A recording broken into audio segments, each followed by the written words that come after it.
Hey guys, tonight we're unraveling what happens when you let an old world vineyard decide your bedtime. Sunset paints everything gold, the air thick with secrets pressed between grape leaves. Your grip tightens on a clay cup, your only weapon against the creeping velvet dusk. Spoiler, you probably won't survive this without dozing off mid-sip. So, before you get comfortable, take a moment to like the video and subscribe. But only if you genuinely enjoy what I do here. Where's everyone tuning in from tonight? Drop your city and current time. Let's map the yawns across time zones. Now, dim the lights. Maybe turn on a fan for that soft background hum. And let's ease into tonight's journey together. You stand on a terrace older than forgotten gods.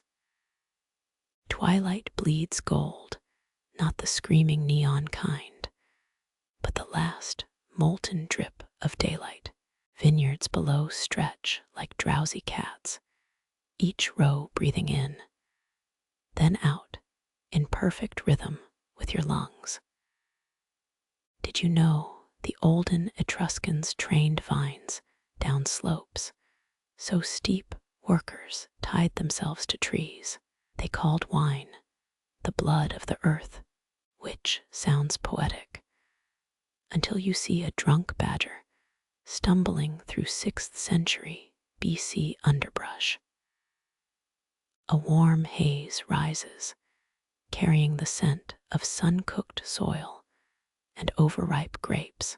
Your sandal scuffs, a groove worn into stone 2,000 harvests of shuffling feet, etching patience into rock.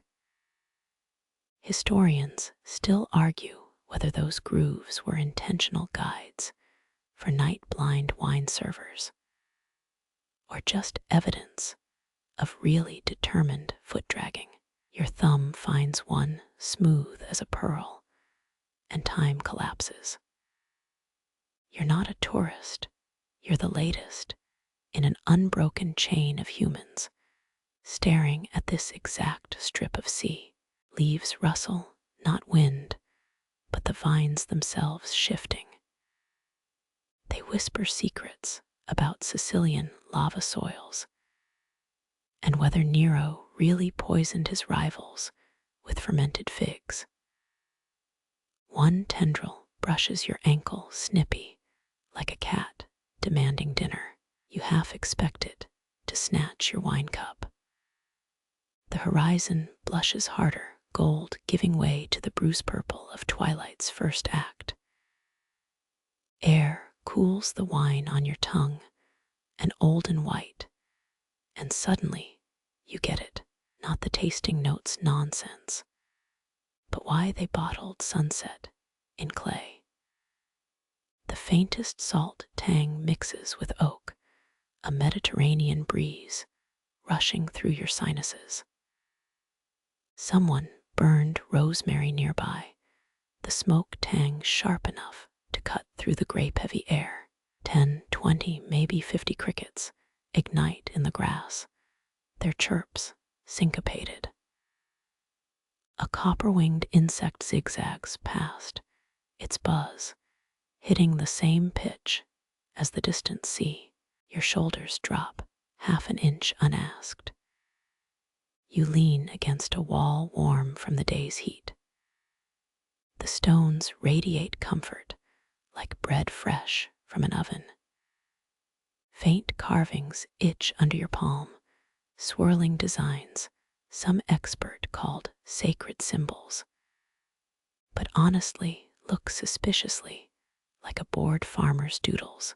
Deeper shadows pool under the olive trees, purple as a fresh bruise. Wait, was that stone always shaped like a sleeping boar?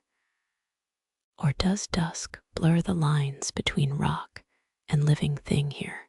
A fig plops, overripe, splattering jam sweet onto the terrace steps. Your cup hovers near your lips, unfinished. The wine's fading acidity makes your jaw tingle.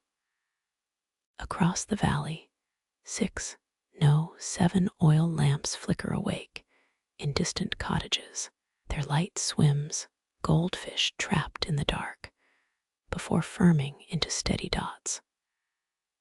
A lone cloud bruises pink, then bleeds out into nothingness. Warmth lingers on your bare arms, the last kiss of daylight. A goat bell clonks lazily, hidden by the vineyard's green maze. And suddenly, you're 5 years old, playing hide-and-seek in a place you've never been. The Etruscans buried their dead facing west toward the sunset gate. But tonight, you're grinning at the morbid humor because willingly soaking in this much dusk feels like rehearsing for the afterlife. Voluntarily, your wine cup sweats, a single droplet sliding down its curve. Heat bleeds from the limestone beneath you, slow as a story told by a 90-year-old shepherd. That sweet spot between awake and dreaming. Yeah, you've crossed it.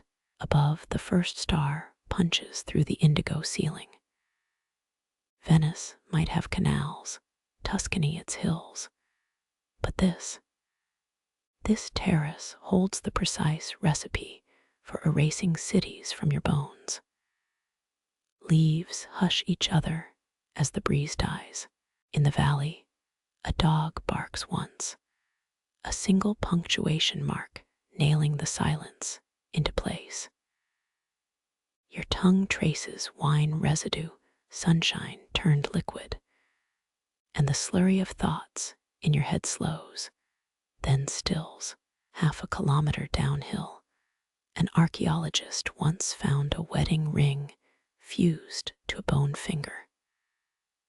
Carbon dating placed it 3rd century BC, the band inscribed. Drink well, love deeply, complain about the harvest tomorrow. Priorities unchanged in millennia. Your knuckle taps the cup, a hollow talk that echoes oddly, as if the valley itself paused to listen. That shiver crawling your spine. Don't worry, it's just the night remembering you, not the other way around. The last ember of sun drowns in the sea. Purple eats the gold, and the world shrinks to the circle of warmth around your body. Grape leaves keep whispering, though you stopped understanding their language 3 paragraphs back. Fish bones they found here in dig sites proved rich Etruscans imported Nile perch. Why? Because nothing says, I'm wealthy, like serving fish that swum through crocodile-infested waters just for your dinner party. Dew forms on your cup, fogging the clay. A lazy breeze combs through your hair, cool fingers, untying knots you didn't know existed. The crickets have tripled their orchestra, a wave of sound almost solid enough to lean against. Was that an owl, or just your own sigh echoing off the terraces? Doesn't matter, because your eyelids just betrayed you, dropping shut for one deliciously long blink. And honestly, no jury would convict you. Below, in the thickening dark, the vineyard's geometry dissolves. Rows blur into shadow, the path you climbed now indistinguishable from the wild brush. Only the sea remains, a darker black breathing against the shore. A bat squeaks too high for human ears, but felt in your molars. The vibration hesitates, then zips away, leaving your jaw buzzing like you just bit aluminum foil. Your fingers, propping your chin, feel alien. Heavy, detached from the arm supposedly controlling them. The wine's gone, except for one ruby drop clinging to the cup's rim, fighting gravity like a trapeze artist. Underneath it all, the steady thump of your pulse, slower now, synchronizing with waves you can't see, but feel through the stone. Thump, slosh, as if the sea slipped inside your chest when you weren't looking. Historians still argue whether herbal sleep teas in this region contained actual herbs or just placebo and wishful thinking, judging by how your limbs just forgot their bones. Maybe they were onto something. Your inhale catches part wine, scent, part chrysanthemums, ghosting from some unseen garden. The terrace walls press cool against your back earth, and time leaching the day's tension from your vertebrae, one sigh at a time. You lift the empty cup again, forgetting, then laugh at nothing, the sound dissolving into the cricket chorus. When was the last time silence felt this full, this layered, like a cake baked by a grandmother who loves you? 3 fireflies blink awake, yellow-green Morse code too languid to decode, floating near the fig tree. Their light paints fleeting constellations on your kneecaps, gold on skin, then winks out, leaving afterimages quivering beneath your lids. A single grape leaf detaches, twirling down to land in your hair like a misplaced crown. You leave it because who are we kidding? At this point, nature owns you, and resistance is a word you forgot mid-sentence. Above, the stars multiply, frost spreading across black glass, each pinpoint sharp enough to sting.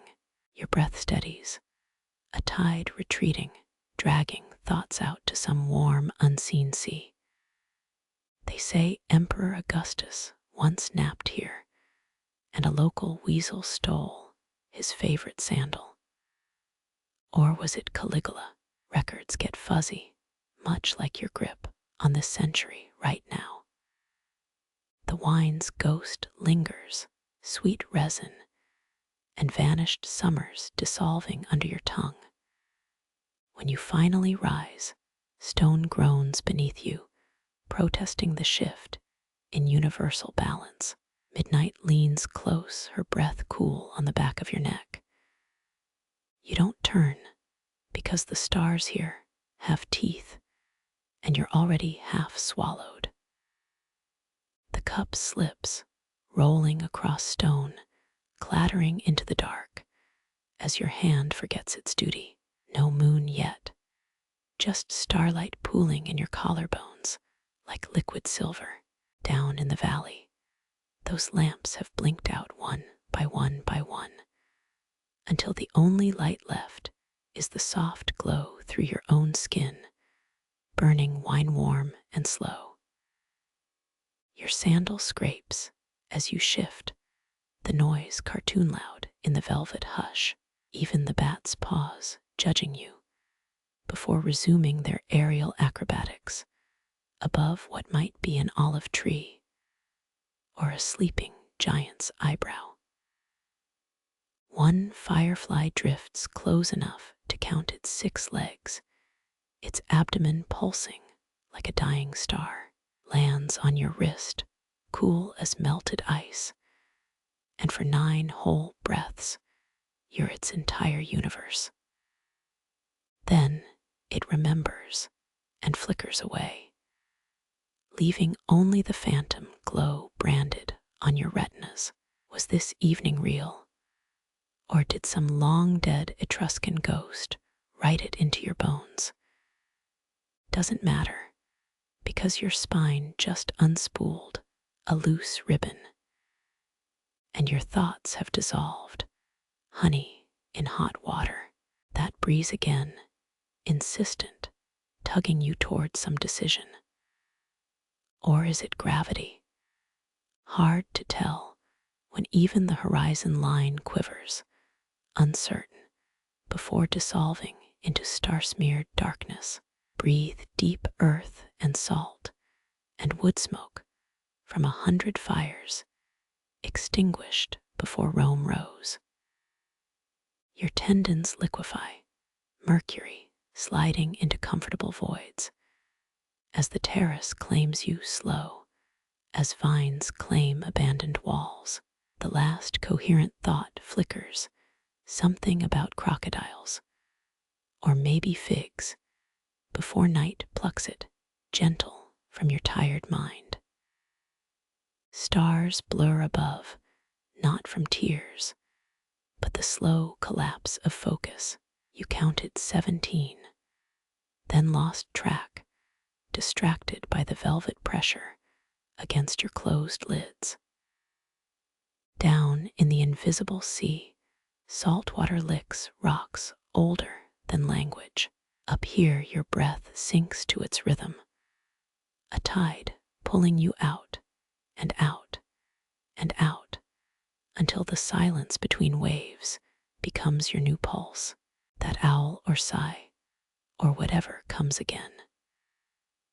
Closer now, a vibration in your ribs where words might form, if you hadn't left speech behind, 5 vineyard terraces down. Your fingers uncurl empty, palms facing skyward like an offering or surrender. The grape leaves approve, their applause softer than moth wings, as the world shrinks to the weight of your eyelids, and the cool stone beneath you, instantly familiar, as if you've always belonged here. Violet bleeds into the hills now, shadows swallowing the last gold, like spilling ink across olden silk. You blink, lazy, counting the stars, just pricking through. 1, no, 2, 3 tiny holes poked in the blue-black curtain overhead. Damp air chills your wrists, so different from the sun-soaked heat 3 hours past. Somewhere downhill, a goat bell clunks, letting you know life exists beyond this terrace. Historians go fuzzy on Etruscan star charts, but they definitely tracked Orion for harvest seasons, or maybe just liked connecting dots into hunters and hounds. 3 breaths, and another star gleams right above the tallest cypress. You remember reading some fringe scholar thinks they mapped constellations in vineyard rows, using grapes as dark matter metaphors. Total wine-fueled nonsense, probably, but fun to imagine tipsy priests squinting at clusters. Your neck cricks back too far, so you focus on just that eastern patch where shades battle. You could swear 1 star shifts left a satellite, not ancient flicker. But no, fixed, steady, unbothered by your 21st century eyes. Distant hills flatten now 2-dimensional cutouts, like layered theater curtains. That deep indigo ridge. Still 5 peaks, though the third hides under a scarf of mist. A breeze lifts, carrying the musk of cooling earth and someone's far-off wood smoke. Shift your weight, stone bench, gripping your thigh, growing colder by the minute. They polished this seat smooth thousands of years ago, maybe for tired vineyard overseers or lovers meeting past curfew. Tiny pocks in the rock from era after era of fingernails waiting. 2 owl calls echo from the grove, low and lonely, working overtime tonight. Someone should tell him weekends are for silent hunting. Your ribs vibrate with each hoot lower now, sounding less urgent, more bored with the unanswered night. Cool pricks your bare toes, buried in soil that surrendered warmth. Wiggle them just to feel the grit powdery as crushed hourglass sand. Once this terrace held revelers, drunk on wine and orgies, if wall carvings are honest. Your cup stands vacant, left wrist aching to reach for the jug. But you don't move. Let the dryness linger like the Etruscans themselves, parched for more time under these stars. One star, high due west, winks out. Cloud cover, or your own blink missing its pulse. 5 seconds, still absent, you grin, secretly hoping for alien vessels. But it reappears, steady, mocking your sci-fi heart. They called Venus the wine bearer here, or so the museum plaque claimed. Funny thought, a planet named for hangover relief. Tonight's sky offers no planets, just blue-white pinpricks, patient as vineyard roots. Your shawl slips, will scratch giving way to night-chilled shoulders. Pull it back up slow, counting 6 moths, dive-bombing the clay lamp's dying flame. Score 1 for the bats, efficient little cleanup crew. Deep valley, quiet thickens, even the goat bell sleeping now. Your breath syncs with the cricket chorus, 8-count intervals, like metronomes set for the cosmos. Historians bicker whether Etruscans tracked insect rhythms for timekeeping. But you treasure the theory bugs as tiny pocket watches. 6 stars now, no 7, perhaps 8 blurry at the edges. Focus, silly like counting sheep you'll never catch. The major constellations hide, eclipsed by some imperialist light pollution 2 millennia in the future. Nuzzle deeper into that embroidered cushion, rabbits chasing under your thumb. This spot right here probably hosted 1,000 naps.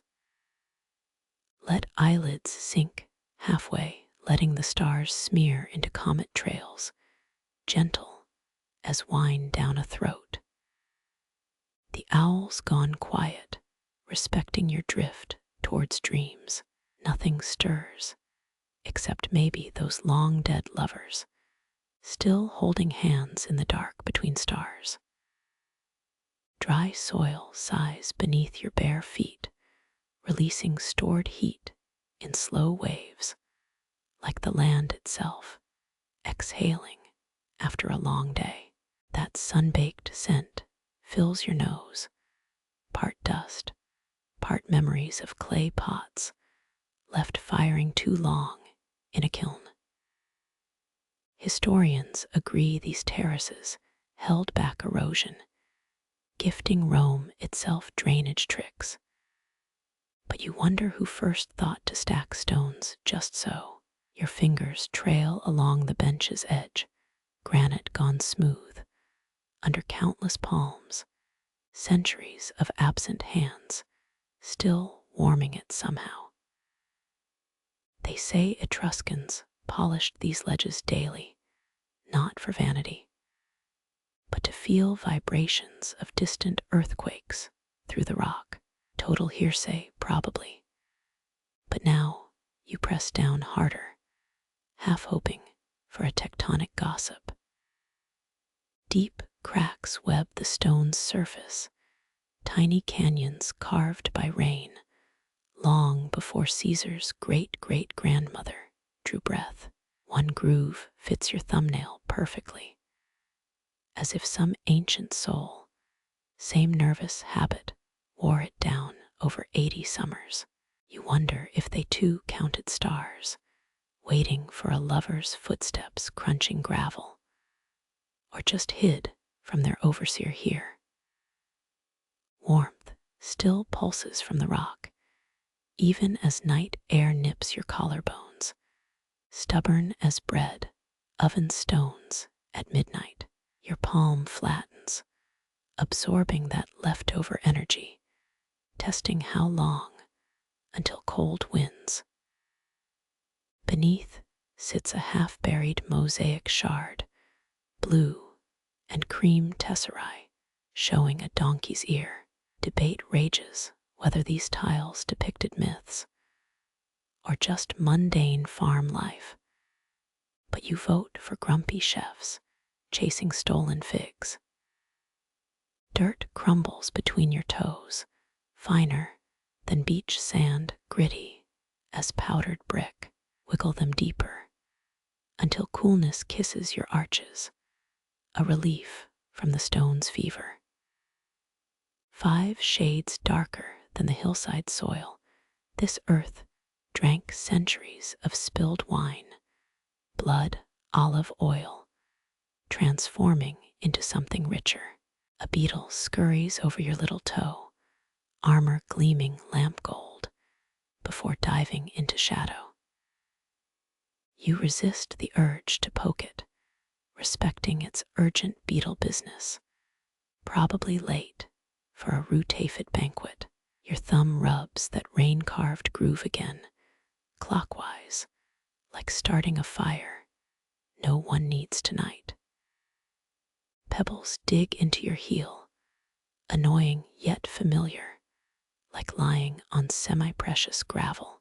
4 hard breaths, and you shift, letting them imprint your skin tiny souvenirs to find later in bed.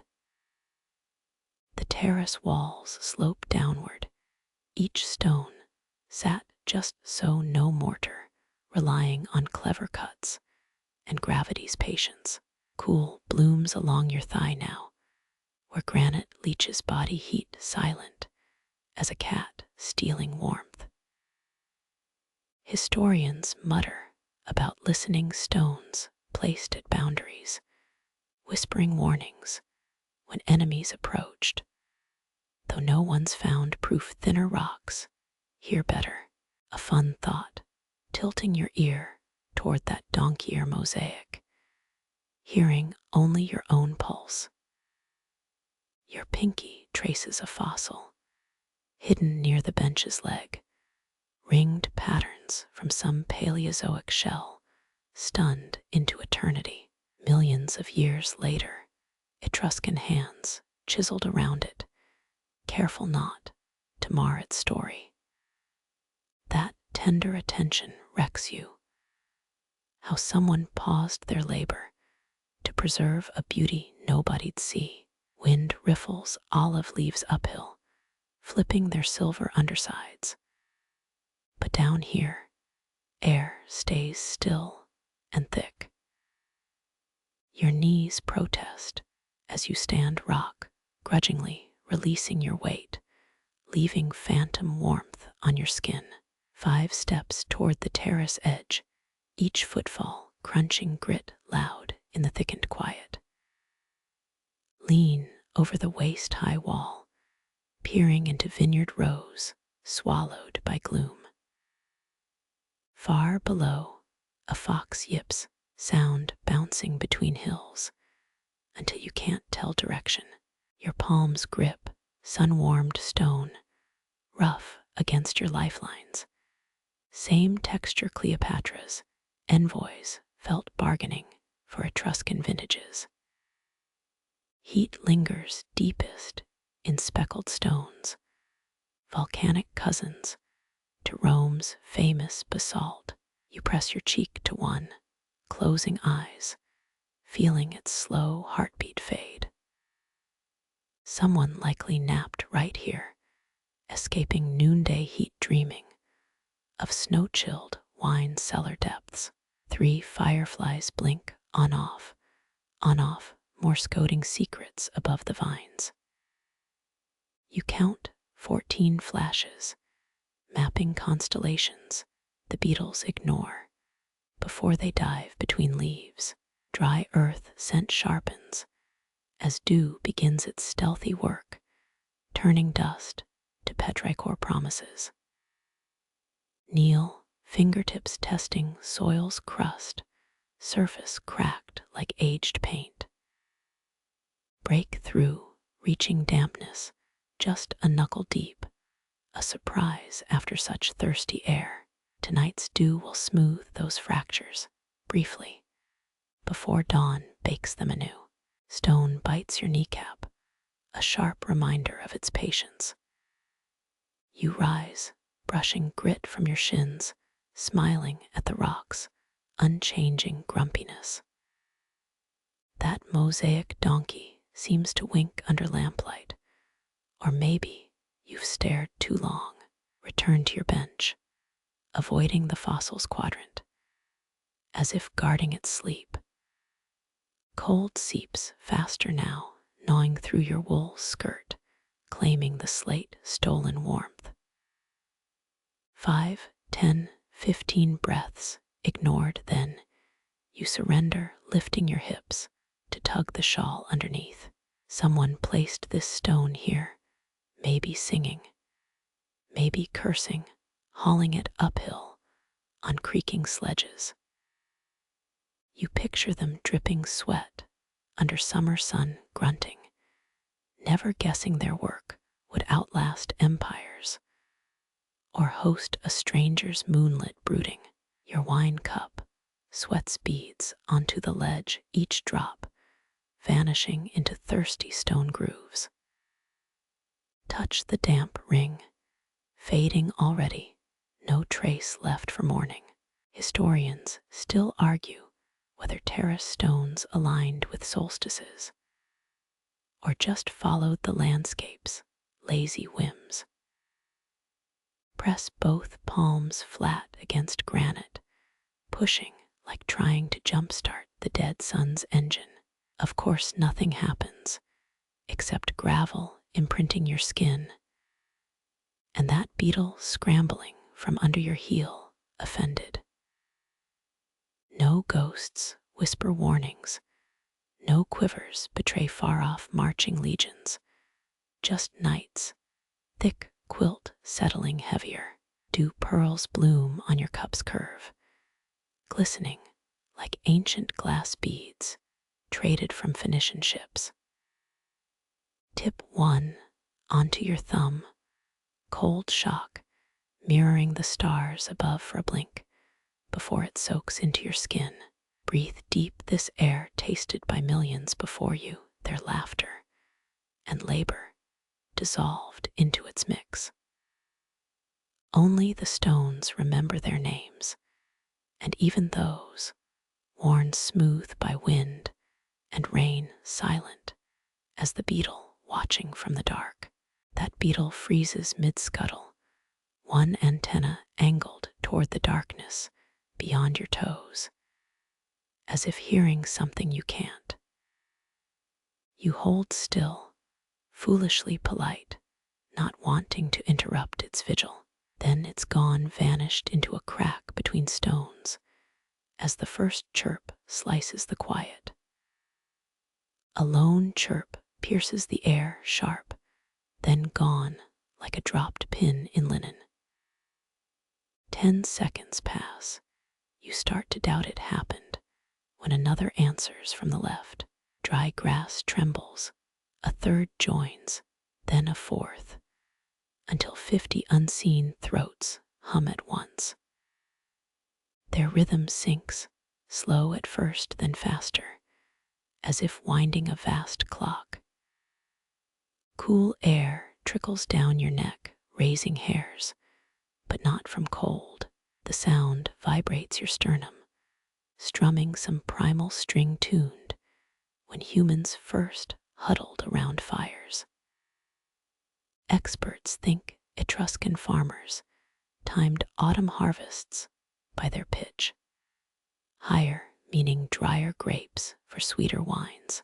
Tonight's chorus hangs mid-range steady, predicting neither rain nor drought, just night holding its breath. Your shoulders drop, unclenching muscles you'd forgotten were tight. Silence deepens between chirps, not emptiness, but something richer, like the pause between heartbeats or the space between stars. You count gaps, 3 seconds, 5, never more than 7, before the next ripple begins. A rogue cricket sings off-tempo near your right foot, a jazzy staccato out of sync with the rest.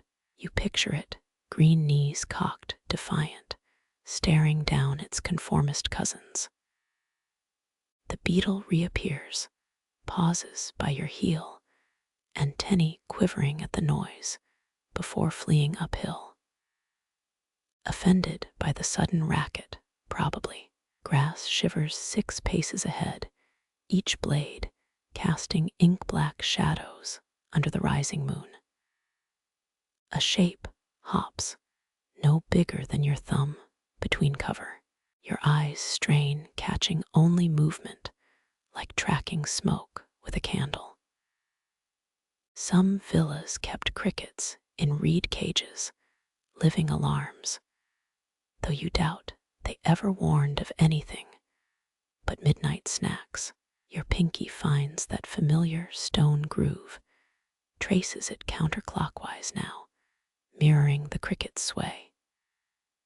Historians still argue whether their song signaled prosperity or just hungry lizards nearby.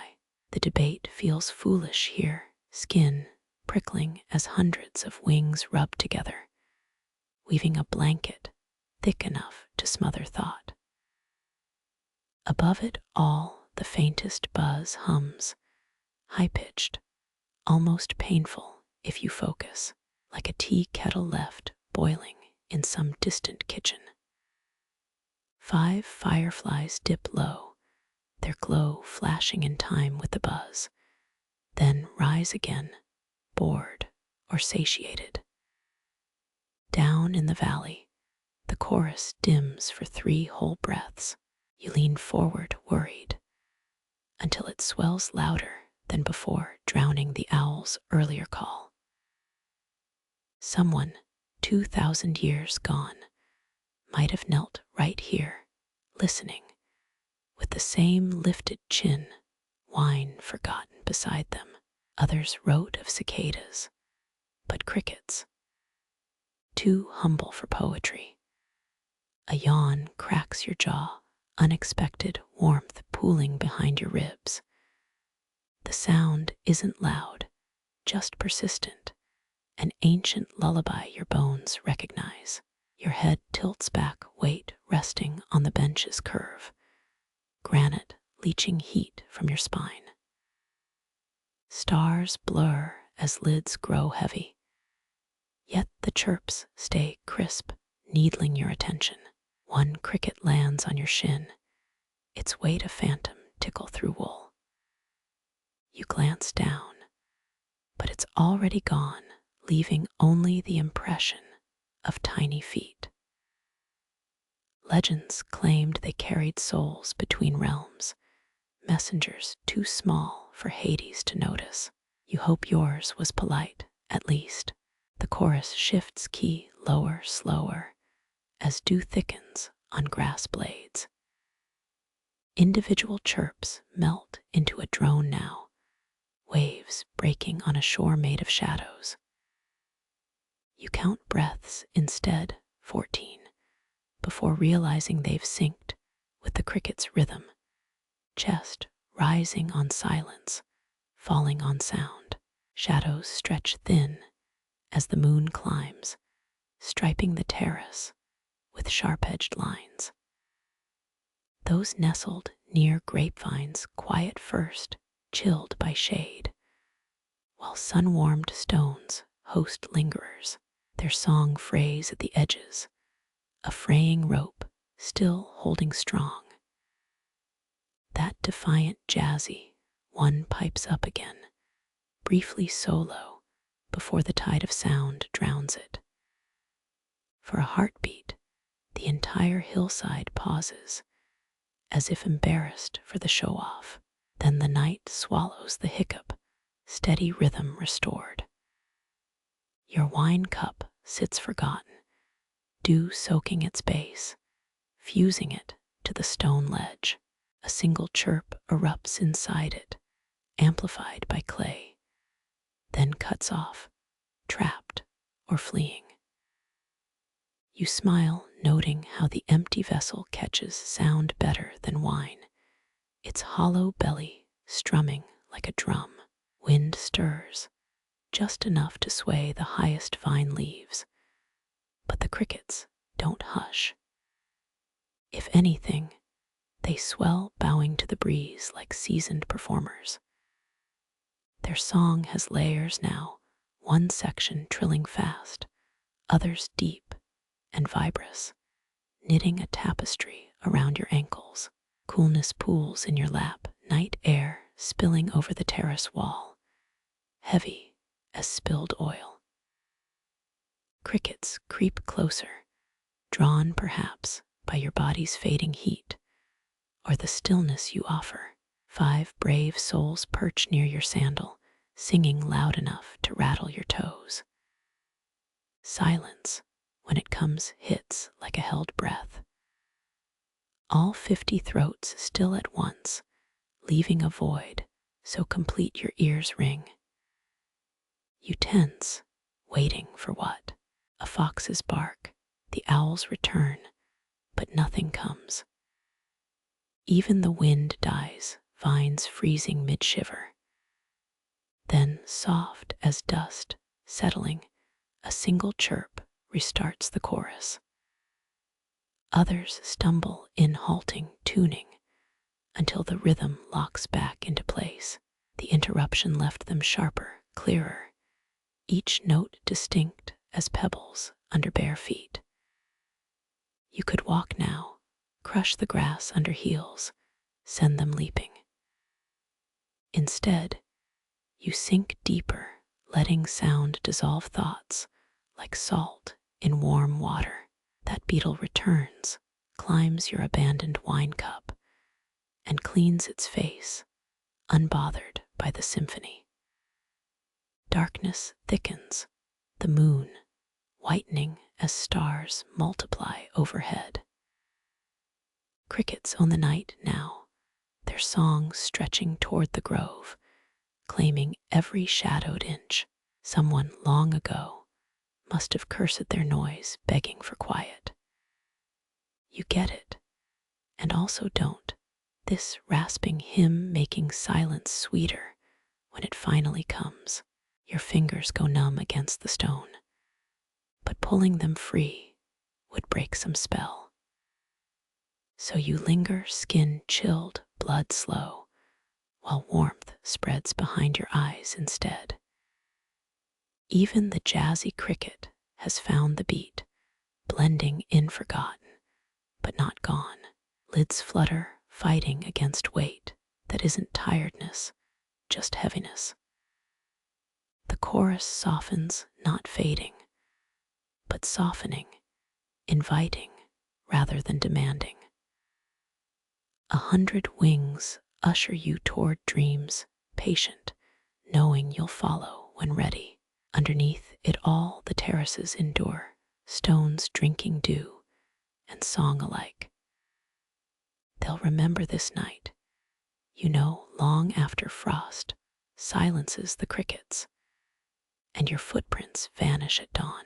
The last cricket's chirp fades, swallowed by a silence so complete your ears hum. You lean forward, elbows on knees, peering toward the black mass of cypress trees crowning the northern ridge. Nothing moves, not even the usual flutter of bats hunting moths. Then, deep as the scrape of stone on stone, comes the sound. Hoo-oh. 4 notes, held long enough to dry your tongue before dissolving into the dark.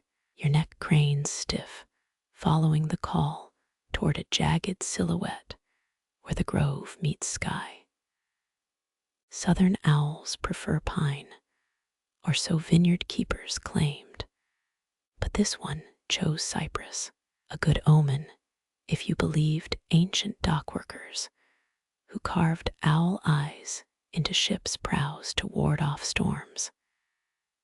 You don't, mostly, but still whisper thanks toward nothing. Moonlight glazes the nearest treetops, turning needles silver, though the grove's core stays black as oilcloth. You squint, half expecting yellow eyes to blink open, but nothing answers.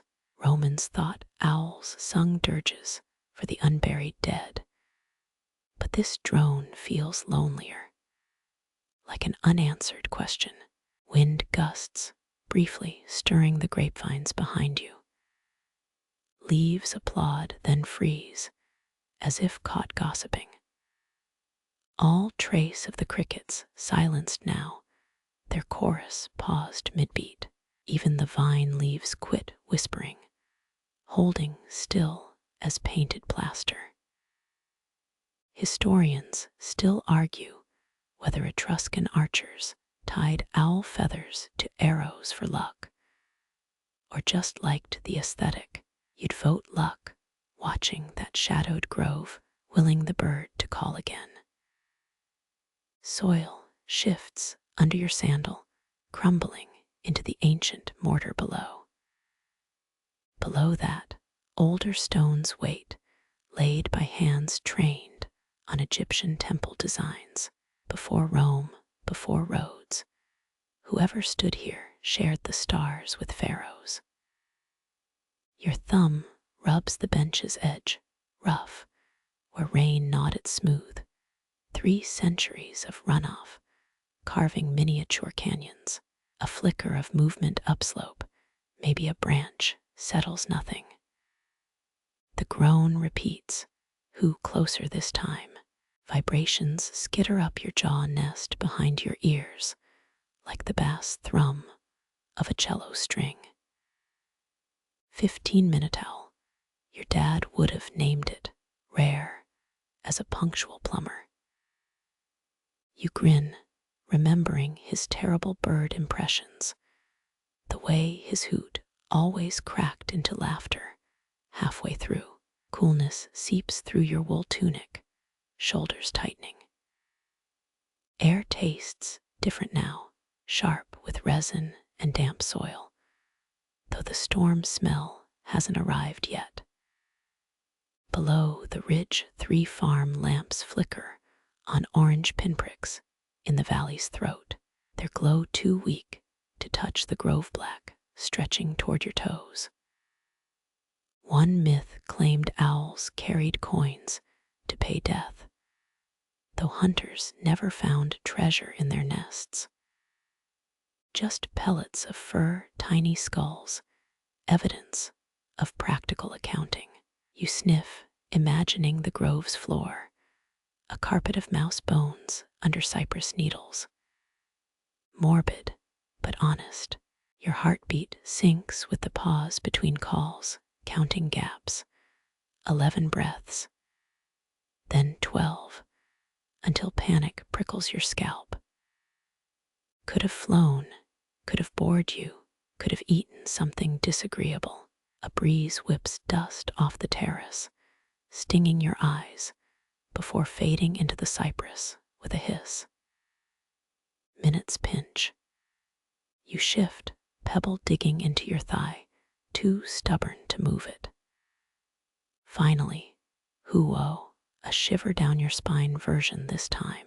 3 answering chirps erupt from shrubbery, quick, then silenced, as if crickets remembered the rules.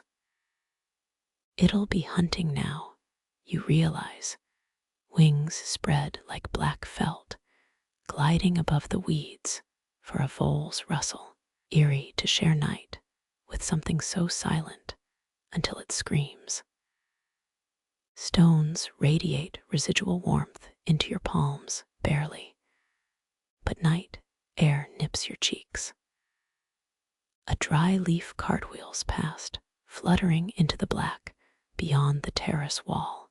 Could be the owl's dinner menu, for all you know. 5 minutes pass, straining for wing beats, hearing only blood rush in your ears.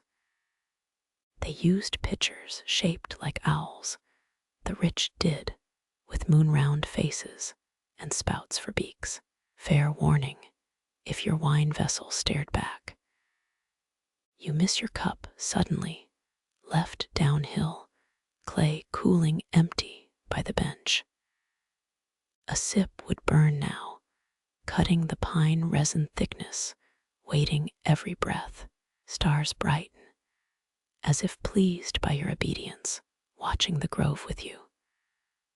Orion's belt tilts, spear pointing toward where traitors dangled in Roman myths.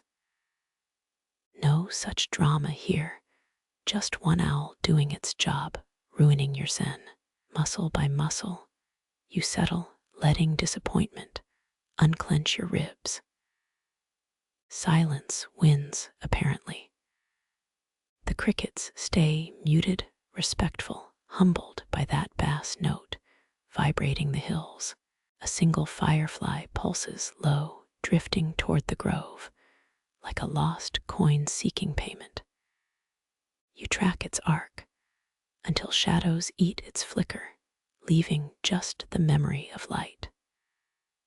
Owls mean wisdom right, or just mice. Scholars dig graves, then argue over the bones. Yet you're the fool freezing on stone for a bird's encore. Grass rustles downhill, a hedgehog maybe sniffing grape leavings. The grove yawns, patient, holding its breath longer than you ever could. Throat tight, you swallow, earlobe cold as river rock. No hoot comes. No wing rush overhead. Just the grove denser now, smug with its secret. You stand slowly, knuckles popping, hip joints protesting. The vineyard below exhales cloud breath, vaporous, vanishing before it crests the ridge. One final glance back, hopeful, stupid, gets you nothing but cypress shadows sharp as splintered bone. Even dogs stay quiet tonight. No yips echoing off olive groves. No shepherd's crook clattering on stone. You turn away, hearing only your soul's crushing gravel, muting the terrace's last gift. By the time you reach the fig tree, your nape prickles, as if something watches from the untouched dark. A breeze lifts, carrying the barest whisper of who, so faint you doubted, ever left the grove. Or your skull. You pause, the sound dissolving before you can decide. Then walk on, easing the lamp's wick higher, with oil-slick fingers. Dawn remains hours off, yet the grove sinks deeper, ready to bury every secret heard beneath its boughs. Tomorrow, drunk on light, it'll pretend nothing called nothing flew, and you'll let it. Tonight, the lie holds, keeping your steps soft until the ridge swallows your shape. A tremor runs through the grape leaves behind you, not wind, but something stirring beneath the terrace wall. You turn slow, halting at the scent, now wrapping your shoulders. Purple clumps dangle overripe grapes, but sweeter dripping from a forgotten trellis above the bench. Wisteria, of course, the show-off of twilight hours, releasing perfume only when the last bee's gone home. One bloom brushes your neck, cold velvet, making you jerk sideways. Laughter bubbles up sharp in the quiet, startling a moth off the stone ledge. Sorry, you whisper to whom? The moth's already vanished, probably gossiping about jumpy humans to its cousin in the fig tree. Greeks twisted wisteria vines around wine cups, believing fragrance deepened flavor. Though tonight you've got no drink to test the theory, you lean closer, inhaling honeyed rot, that particular sweetness of things blooming past their prime. Petals tremble, each cluster heavy, as a child's fistful of marbles. A myth claims Etruscan women rinsed their hair in wisteria tea, desperate to keep gray at bay. But vinegar would have worked better. This close, the scent turns cloying, a needy guest overstaying the welcome. You step back, but the sweetness follows, clinging to your tunics, wool like a jealous lover. Moonlight glazes the petals, turning violet into bruised silver. Shadows from the trellis stripe the ground, prison bars woven from stems thicker than your wrists. How old must this vine be, you wonder, to strangle its own support so completely? Historians still argue whether wisteria invaded Etruria naturally, or smugglers carried seeds from the east in wine jugs. You'd vote smugglers, cheeky bastards, always cramming contraband where authorities wouldn't sniff. A bead of moisture slides down a petal, plopping onto your sandal strap, icy shock on warm skin, night dew already colonizing flowers, while stars pretend not to watch. You shiver, rubbing the damp spot, but the perfume thickens, filling your nose until breathing feels like drinking syrup.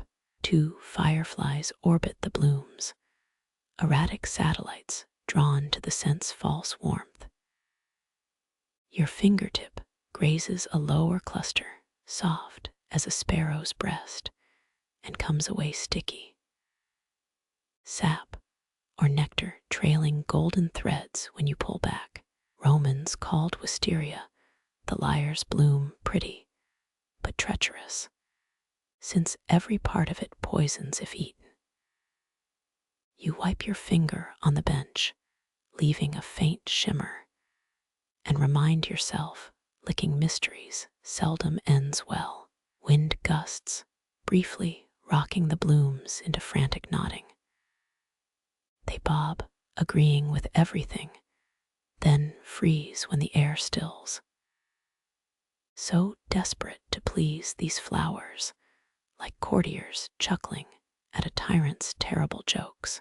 A snapped twig pops somewhere downhill, badger or drunk farmhand, but the wisteria absorbs the sound, swaddling the terrace in scented cotton. Your neck prickles, but turning reveals only blossoms swaying in your wake. Persistent little show-offs, even in darkness, they pulse fragrance, demanding attention, like toddlers waving scribbled art. You sit stone bench cold through your tunic and slump against the trellis post. Vines creak overhead, burdened by their own extravagance. An entire spring's effort packed into these weepy clusters. 3 petals detach, spiraling down, landing in your hair. You leave them, too lazy to swipe, closed eyelids painting blobs from lamplight, filtering through purple. Some fool scholar wrote that wisteria dreams, silly notion. But right now, you'd believe anything sleepy enough. Air hums, or is that your ears drowning in this cloying sweet ocean? When you open your eyes, a bloom dangles inches from your nose, swaying faintly. You cross them, comically turning the flower into a violet specter, and snort. No witnesses, except that judgmental cricket resuming its chirp near your left heel. Don't start, you mutter, though the damn thing already has its rhythm syncopated and sharp, shattering the wisteria-woven quiet. The bench groans as you shift, peeling your shoulder off the trellis, only to slump sideways against its neighbor. Wood digs into ribs, but drowsiness weights your skull, gluing it to the post. Petals keep falling, spinning, surrendering to gravity like tiny surrendering flags. One sticks to your knee, violet on dusty wool, a surrender you're too tired to refuse. Lamp oil sputters downhill, the sound swallowed before it reaches you, leaving just this, the vines, the sleepy chokehold of perfume. Your inhale catches, half scent, half night, and blurs into the next, each breath thinner, sweeter, until thought floats loose, untethered, a petal on a breeze that hasn't come yet. The cup nestles into your palm, unglazed clay rough as a shepherd's sandal. Warmth seeps through your skin, not from any fire, but sun heat trapped inside the thick walls. You lift it, slow, watching lamplight play over the rim's uneven curve. Smells rise, not grape sweetness, but oak and sun-baked raisins dust, and something like cinnamon hovering beneath. An amphora sealed this wine for years, 3 at least, sleeping in some cool cellar beneath your feet. Etruscans lined their wine jars with pine resin, kept flavors sharp, though snooty Greeks called it barbaric. You grin. The Greeks probably hated how good their rivals' vintages tasted. First sip washes over your tongue, dry, not sour, like biting into a sun-warmed plum, plucked straight from the branch. Your throat tightens, pleasantly then relaxes, letting the warmth pool in your chest. Historians still argue whether Etruscans drank wine straight or cut it with water like their neighbors. Right now, undiluted feels right, the kick, softening the terrace's edges, blurring stars into shimmering smears above the cypress grove. Someone, the quiet housekeeper maybe, left this cup beside you while you dozed against the trellis. Thoughtful, or perhaps calculated, every vineyard's hospitality aimed at securing next season's coin.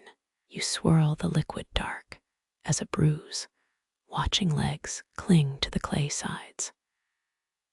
Those old traders didn't know about legs, too busy debating whether wine traveled best in goatskins or clay. Second sip reveals smoke buried deep, a campfire doused decades ago. Your lips tingle, dusted with tannins, like the vineyard soil underfoot. Laughter bubbles up. This stuff's stronger than you'd guessed, as a warmth unrelated to climate spreads behind your ribs. Classic Etruscan move, luring guests with deceptively smooth vintages, then letting potency ambush them. Cleverer than Egyptian kings with their date palm swill, though you wonder if Cleopatra ever got properly sloshed. A raisin skin floats near the cup's edge, tiny wrinkled island. You nudge it with your pinky. Odd to taste the sun's work so directly, those days pounding fruit into sweetness, now dissolving on your tongue. Shepherds west of here mixed hallucinogens into festival wines, according to fragmentary texts, though tonight's vintage seems mercifully sane. Lamp flame flickers in your cup, a wavering orange pupil staring up as you tilt it. Third sip, yes, smoke gives way to leather, old scrolls in a cedar chest, dust where the resin failed. Your teeth feel fuzzy, pleasant haze narrowing the world to cup, hand night air on your forehead. This is how merchants sealed deals, sharing unmixed wine, until contracts blurred into friendships. Drinkable archaeology. This, every molecule, holding some long-dead vintner's hope for a decent harvest. Your thumb rubs the cup's groove, fingerprint worn smooth by other lips, their stories lost to time. You wonder if any drinker 2,000 years back spilled a drop right where you sit, curse, echoing off these same hills. A drop escapes your lip, trails down your chin ticklish as a crawling ant. You swipe it, sucking your finger clean, then laugh at your own greed. Winding Road Vineyard. They slapped that name on amphory shipped as far as Gaul. Though this grape's path never left the hillside, the nightingale's earlier call flits through your mind, 4 notes as bright as this wine tastes dark. Emptying the cup feels like sacrilege, but your arm lifts anyway. Last mouthful richer, rounder than the first. The dregs cling, ruby beads, reluctant to abandon their clay cradle. You peer inside, as if reading tea leaves. Just sediment, friend. No prophecies, here only the certainty of tomorrow's headache. If you grab that refill, laughter drifts from the valley. Or is it inside your own skull, liquid merriment, sloshing with each turn of your head? You set the cup down, careful swaying, just enough to notice. Stone cools your palm where wine warmed it, 2 sensations trading places, heat flowing back into the night. Flavor lingers, smoke returning, a phantom campfire urging you toward sleep. Romans wrote that Etruscan wine could wake the dead, then knock them out again. You doubt corpses much cared, but the joke still works after 20 centuries. One final pearl of wine winks at the cup's bottom, tempting, but you leave it. An offering, maybe, to whatever gods guard intoxicated historians napping on sacred soil. Lamplight paints the rim gold where your mouth touched clay, then shadow swallows it whole. Twilight deepens, blue-black silk draping over the vineyard hills. You blink, and there, against the fading light, wings flicker like burnt paper scraps tossed in the breeze. A nightjar, jagged silhouette cutting arcs above the cypress grove. Its flight seems drunken, all lurches and dips, as if mocking your own wine-softened limbs. Leathery flutter reaches your ears, not birdsong, but the sound of moth wings torn midair. These birds hunt at dusk, their mouths gaping traps for hapless insects. Etruscans saw omens in their flight, believed nightjars carried whispers between earth and underworld. Your neck cranes, tracking its path, neck muscles tight as bowstrings. A moth escapes, white speck darting clear, while the bird veers into nothingness. Just as you exhale, it reappears, dive-bombing some invisible prey near the olive trees. Flight feathers whisper against your thoughts, impossibly loud for such a small thing. Historians still argue whether Etruscans worshipped birds or just ate them roasted with figs. The nightjar answers neither, too busy stitching twilight into a quilt of shadows. 3 bats join the hunt, jerky marionettes jostling the bird for airspace. Their squeaks needle through the cooling dark, too high for proper chatter. You imagine arguments over territory, bat versus bird, all that wasted fury over gnats. Laughter bubbles up your own, startlingly sharp in the vineyard's hush. Lamplight catches the nightjar's wing edge, silver flash, gone before your eyes confirm it. Nightjars fake death when threatened, dropping like stones, only to surge skyward at the last breath. Smart tactic, though overkill for escaping tipsy historians. You consider clapping just to test the myth, but laziness stays your hands.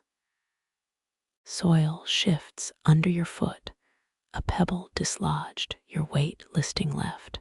Steadying yourself, you catch the bird's silhouette against the last blue-black ink blot on fading parchment. Etruscan frescoes show birds like this, swooping over banquet scenes, as if death itself RSVP'd for dessert. Odd choice for dinner decor. But who are you to judge a 3,000-year-old interior designer? Wind lifts, carrying the scent of crushed time from the lower terrace. The nightjar catches an updraft, rising, wings spread wide, revealing white patches like scattered teeth. French farmers once called them goatsuckers, blaming them for sour milk, though the birds lack both fangs and interest in dairy.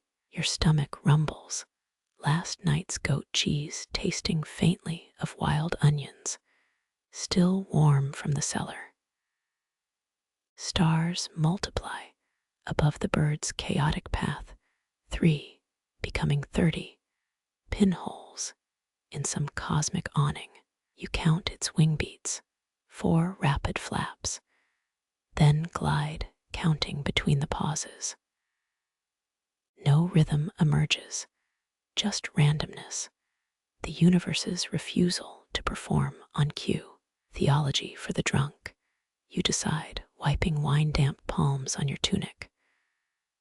The nightjar plunges, vanishing behind the vineyard's stone wall. You squint, waiting, counting heartbeats in the sudden quiet.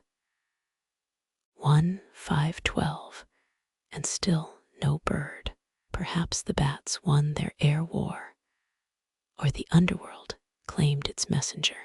Lamplight winks conspiratorially from the terrace table, gold eye winking, as you lean too far left again.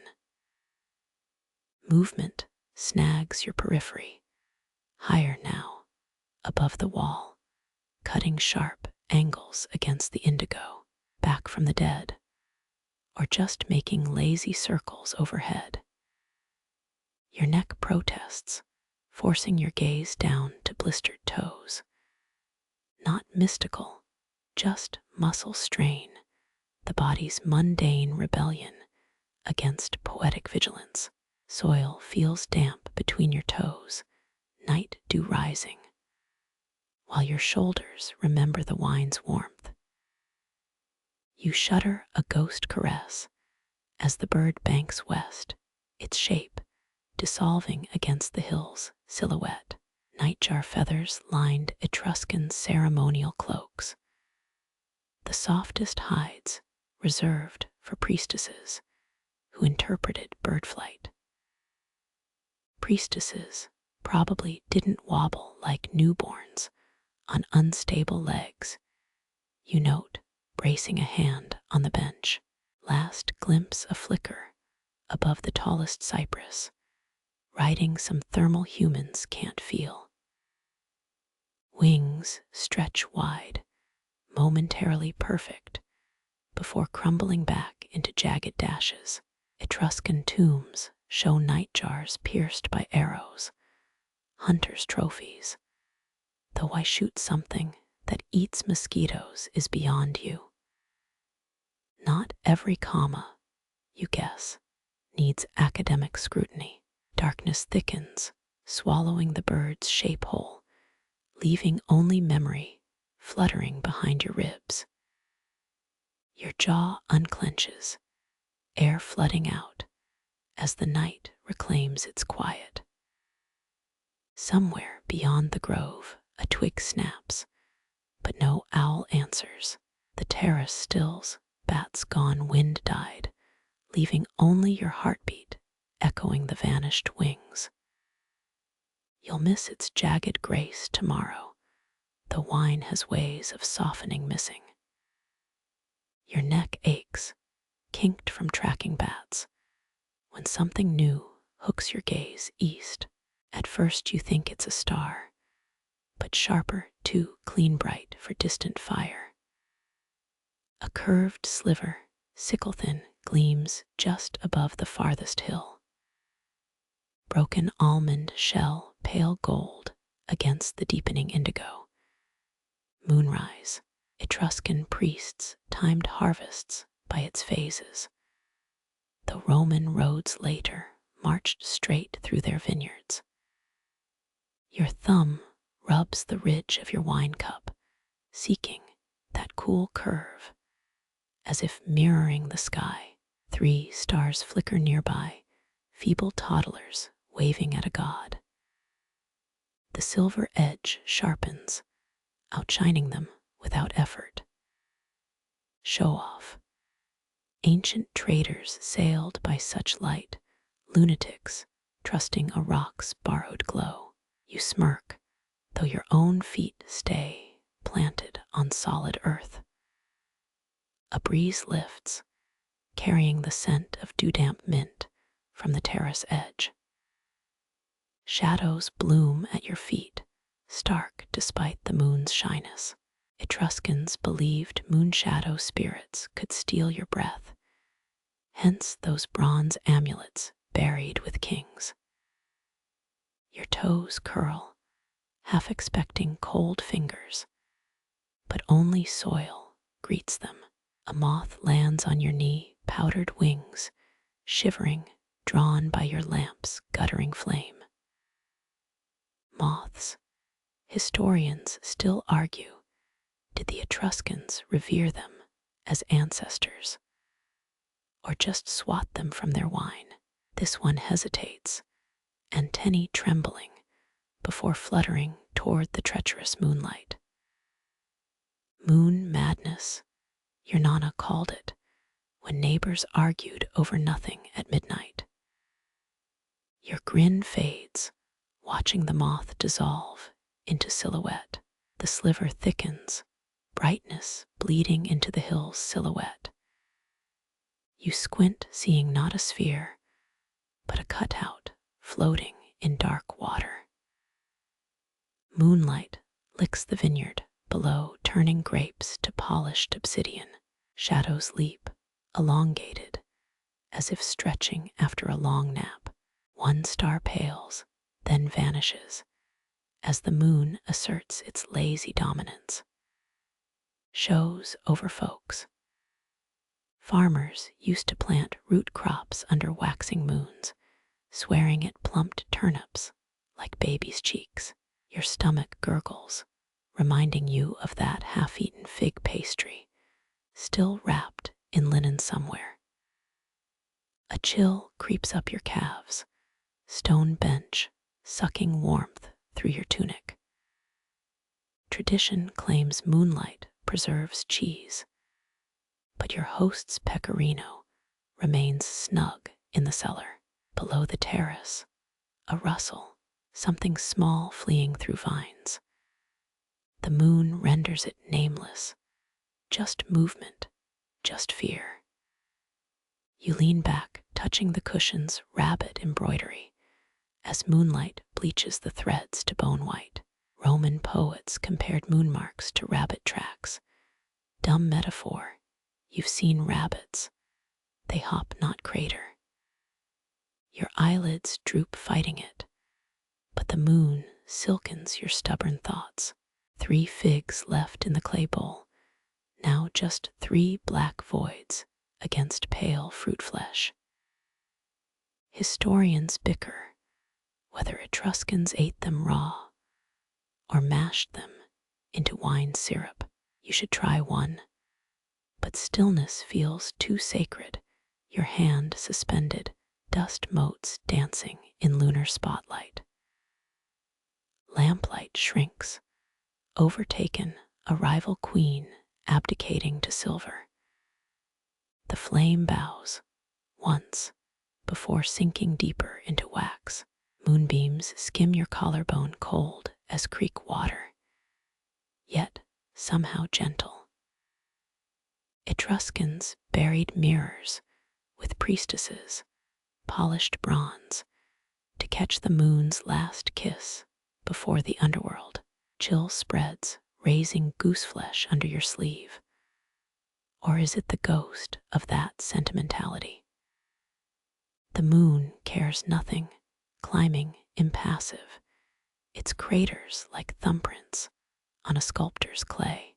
A nightjar calls far off, its cry brittle in the newly brightened air. Bats flee or hide, their chaotic dance quenched by lunar glare. Even the breeze stills, as if awaiting judgment from this aloof celestial judge. You sip flat wine, its taste now metallic moonshine in the literal sense. Diminished stars huddle close, forming patterns known only to nervous sheep and lonely sailors. Your pinky traces the big star directly overhead, still defiant, a diamond in lamplight's coffin. Moonlight finds your cup's last drop, a ruby bead gone black, swallowed by greater darkness. You should rise, fetch a wrap, nudge the lamp, but muscles refuse.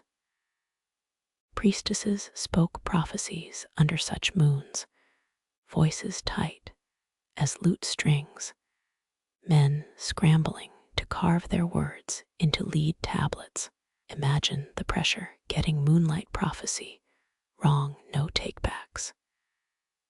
You snort loud, then glance around, shamed by night's impeccable manners.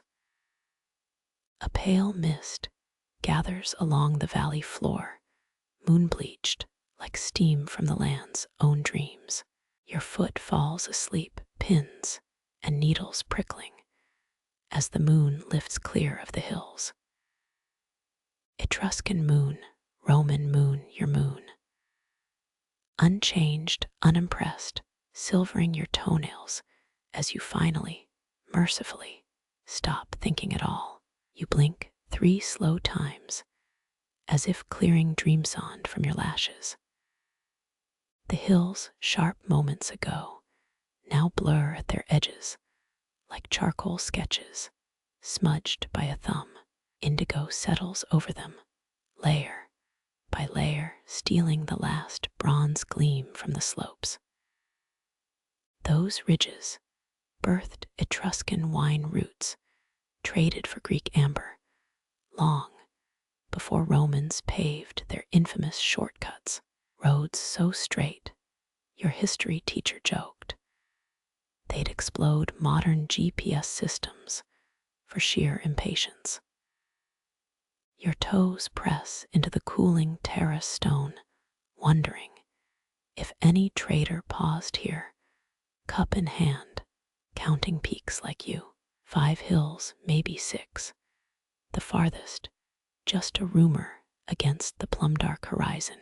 Silhouettes stack, each one softer, like torn paper layered by a child's clumsy fingers. The nearest still shows texture, olive groves reduced to stubble. But depth drains fast now. An Etruscan prince, they whisper, paid his weight in wine to be buried facing this view. Historians still argue whether that was devotion, delusion, or just superb real estate sense. You shift, hip aching against the bench. Try this posture for eternity, buddy. Shadows bleed upward from the valley, swallowing farmhouses, vineyard lanes, those stubby stone huts hunters used. Barely visible by day, now they vanish like sugar in tea. Some claim those huts housed sacred badgers, fed honey for predicting spring rains.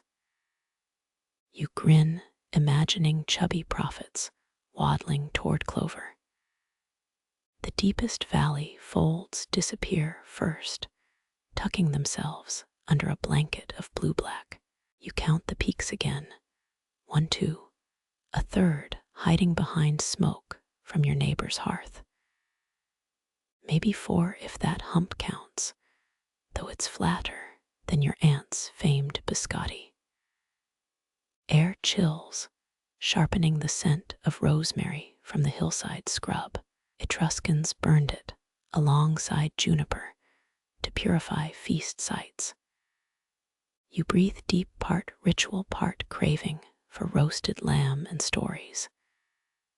Your stomach betrays you with a comic gurgle. Fine, judge me, hills. Lamplight shrinks further, its circle now scarcely reaching your knees. Moonlight, ironically, steals color, but sharpens edges. A lone cypress near the third hill stands watch, a spiky hair against the sky's smooth scalp. Your wine cup's dregs have gone cold, the final drop clinging like a stubborn child at bedtime. 5 grapes left in the bowl turned to onyx beads by the darkness. Nana insisted odd numbers pleased the harvest gods, though she threw salt for spilled wine anyway. Something screeches, owl or fox, forking the night's tranquility like a knife. The second hill swallows the echo whole. Goat paths thread those slopes, seen by daylight as pale scars, now invisible as old regrets. Night jars resume their dusk chorus, 3 hills over their trills, thinner, more fragile at distance. Etruscans called them sun swallowers, believing they drank the last light each evening. You mimic their call badly and startle a moth off your wrist.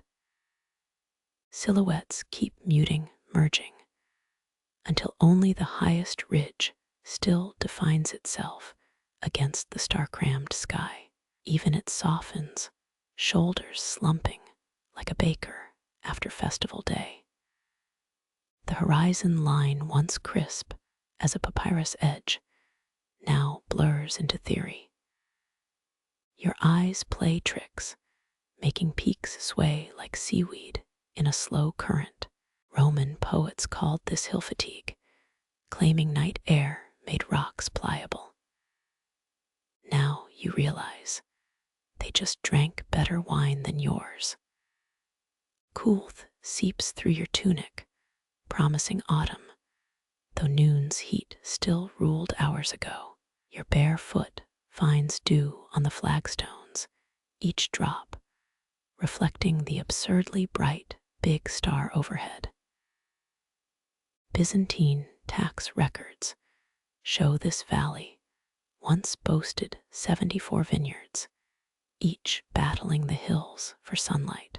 None left now, just wild grapes strangling old terraces, stubborn as the Etruscan ghosts scholars pretend don't linger. You think you see movement near the 5th hill, a glint, but it's just the moon hoisting itself over the cypress grove. Silver light rinses the remaining ridge, reducing it to a paper-cut outline, then less. Bats return, or new ones skittering like tossed gravel above the vanished valley. Their paths sketch chaotic maps only night understands. You wonder if they see the hills at all, or just the juicy moths hiding there. One last hoot, derisive, from the direction of hill 2 or 3. You raise your empty cup in tribute, sloppy, almost spilling the final drop. Local lore claims owls impersonate dead priests, mocking the lazy, though your host claimed that was just village gossip, muttered by envious crows. Moonlight gloves your hand as you set the cup down. The ridges are gone now, fully absorbed into night's bottomless inkwell. Your knees creak when you stand uncurling from stone, as shadows embrace even the terrace steps. Soft laughter drifts from the farmstead below, snippets carried on the chill. Then there's just your breath, and the stars, and the patient earth waiting for dawn's blunt crayon to redraw those hills anew. The terrace ledge bites, soft into your palms as you lean forward. That chill climbs slow as spilled syrup through your wrists. 2,000 years, give or take, since rain carved this groove under your thumb. Etruscan stonemasons, crafty folk, used bronze chisels dipped in vinegar to soften stubborn rock. Your fingernail finds a pockmark, some worker's last angry stab before lunch. This spot once held a market scale, or so those dusty archaeology papers claim. Farmers piled figs, here haggling under awnings long rotten. Now it's just you and the moon weighing nothing but night air. Historians still argue whether rain grooves drained libations, olive oil, or just plain old water. You drag your thumb sideways, imagining scarlet wine following its path. A breeze lifts, bringing valley mud scent and something like wet dog. A donkey brays 5 fields away, drowning the gurgle from your gut. This stone remembers sandals, bare feet, maybe even goat hooves. You press harder, greedy, for ghosts of warmth left by some sun-drunk trader. Nana swore stone pores held memories. If you listened at 3 a.m. with vinegar-soaked wool in your ears, sad you left your wool, vinegar, and Twilight gullibility back at the rental farmhouse. Moonlight bleaches the groove white, making it seem deeper than noon revealed. Pressure sparks a tingle faint, like licking a dead battery. Your pinky brushes a chip, probably where Giuseppe dropped his wine jug during Francesca's wedding, 1970-something. Your host mentioned repairs, handsome carbon dating, and how Giuseppe's ghost still curses when moon's full. 2 more minutes, and your palm print might fossilize right beside his. Dew seeps between stone cracks now, kissing your skin with cold darts. Etruscans poured honey here, honoring some goddess whose name sounds like a sneeze to your ran.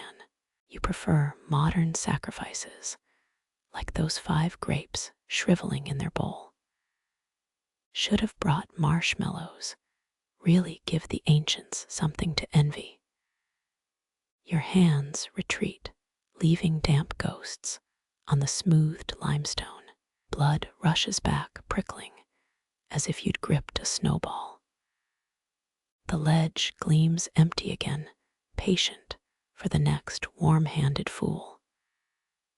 You flex your fingers, half expecting crescent moons branded into your skin.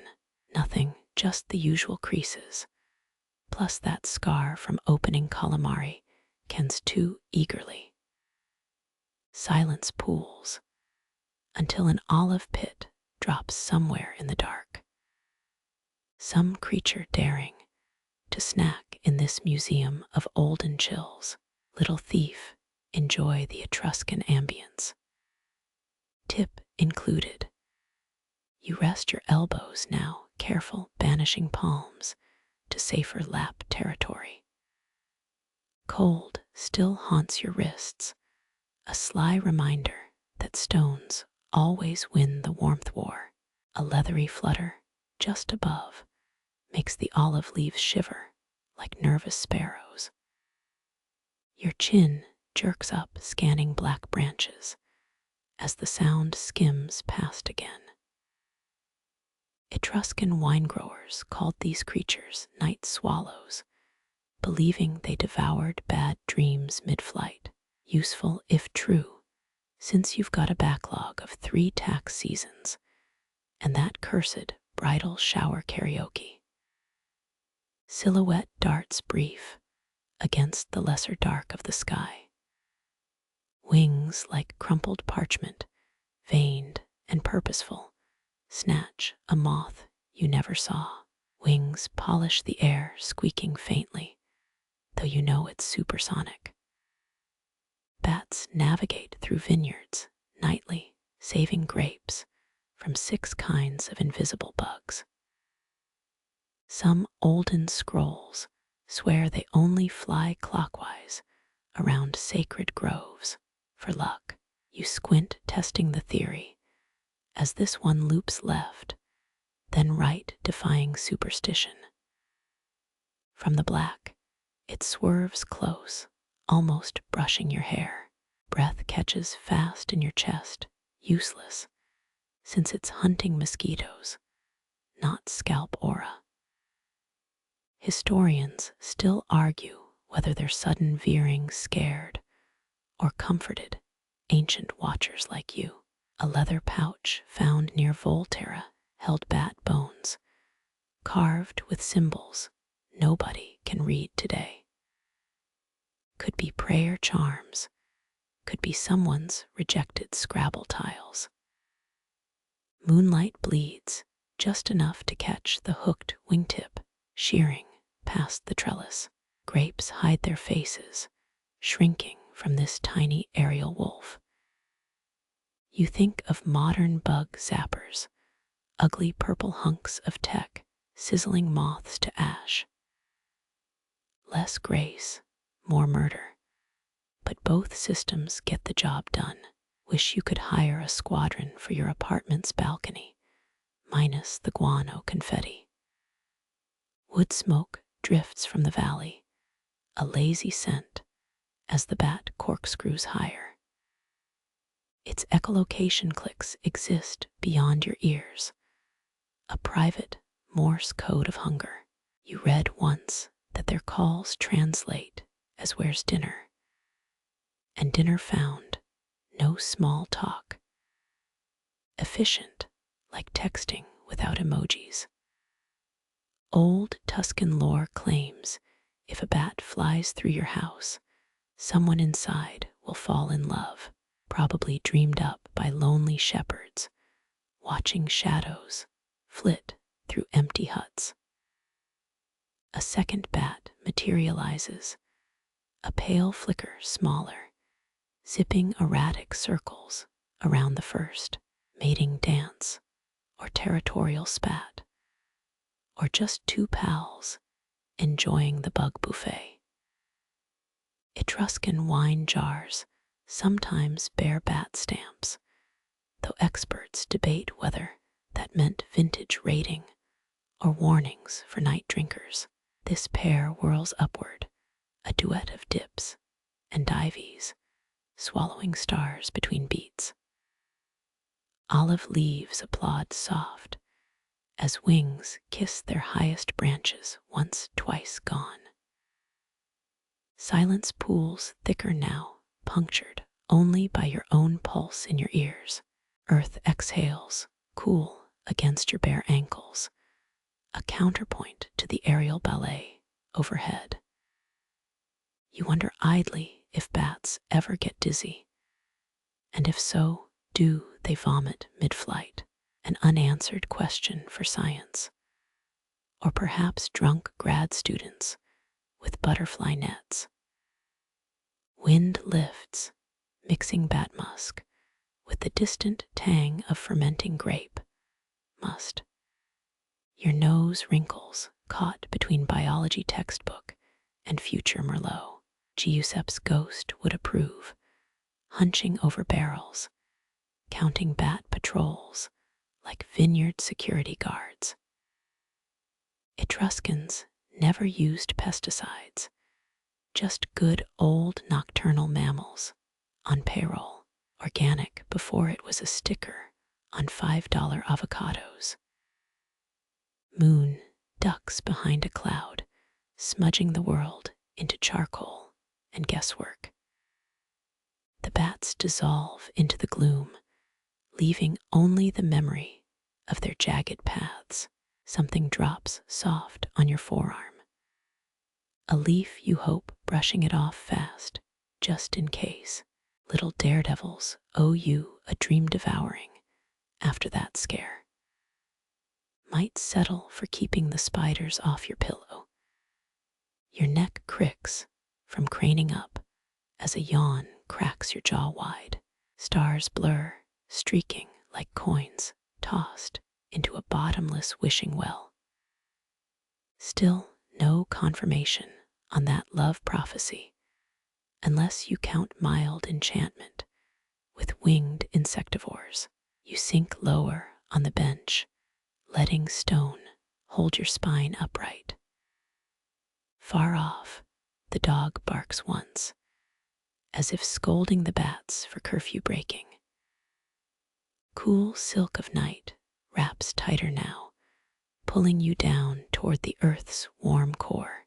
Even the olives seem to sigh, resigned to their fate as pit-dropping time bombs.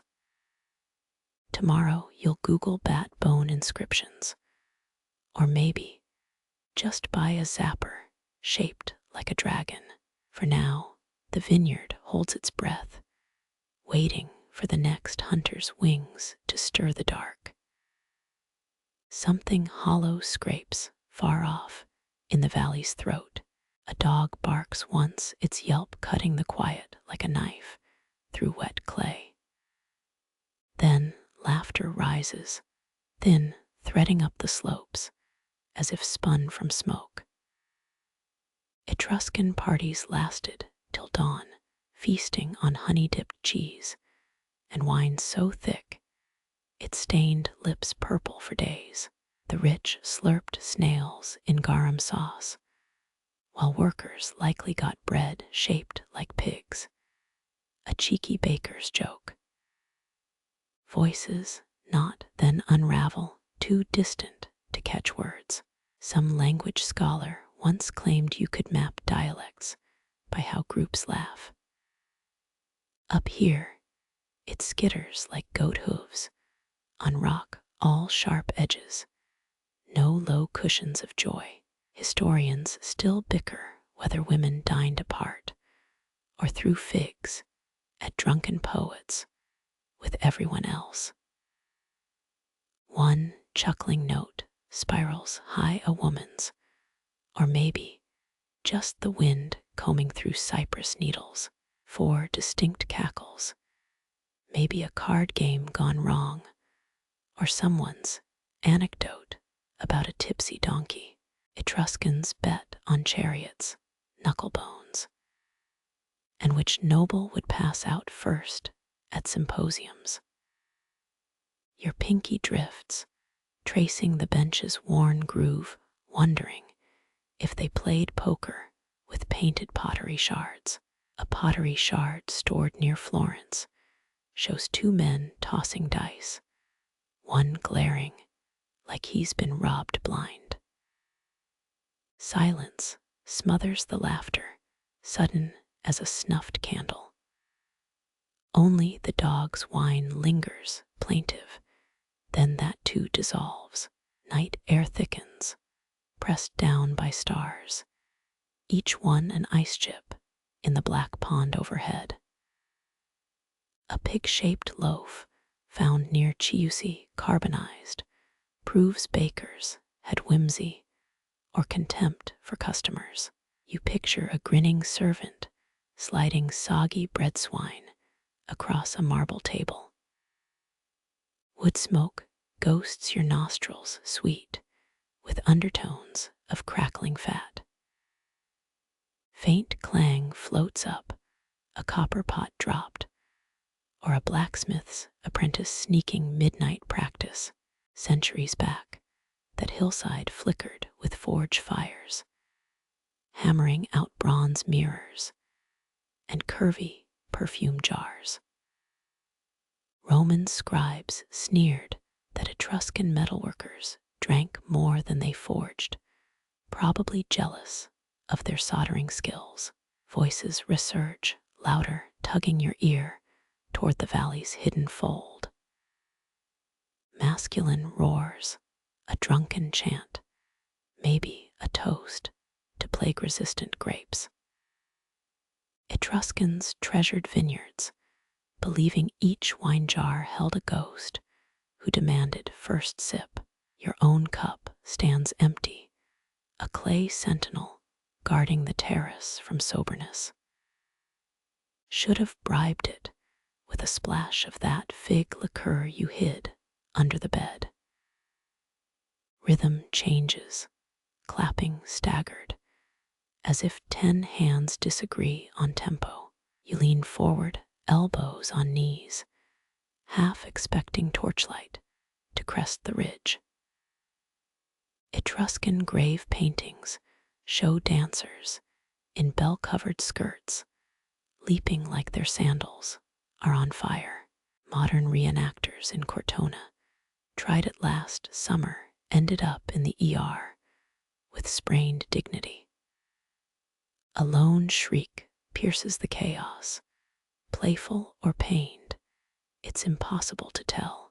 Goats, you decide, though maybe some scholar's theory about ritual ecstatic screaming holds water. 3 sharp barks answer, a terrier's staccato scolding. That dog's having a busier night than you, and without the nice view, silence rebuilds stone by stone, until only the breeze remains teasing your hair. Your neck prickles, not from cold, but the sudden absence of human noise. Below, the valley exhales, tucking its revelers into shadow like coins into purses.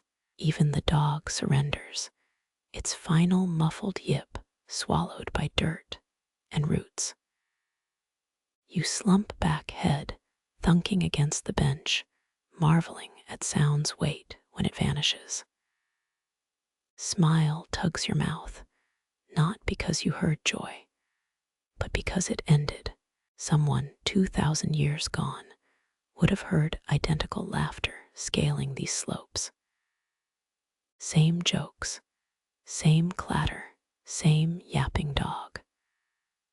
Only the hairstyles changed. Fingers drum your thigh, coated in dust, kicked up from the valley's celebration.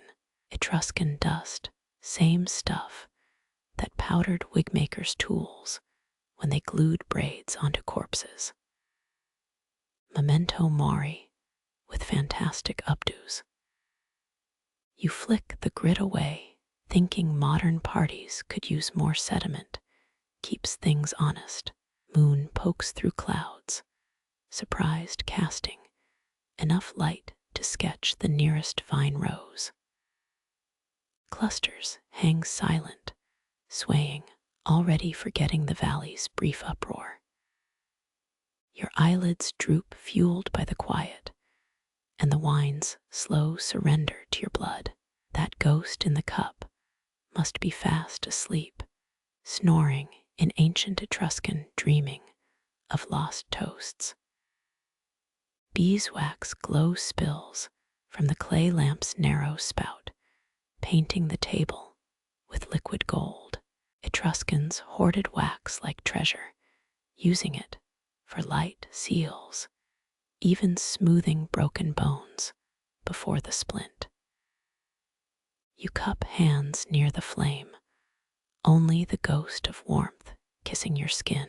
Historians still argue whether these lamps lit midnight feasts or just accompanied corpses into the grave. Your lamp sits stubbornly empty, except for the candle stub. No signs of sex, salt, or that rancid olive oil they used in temple rites.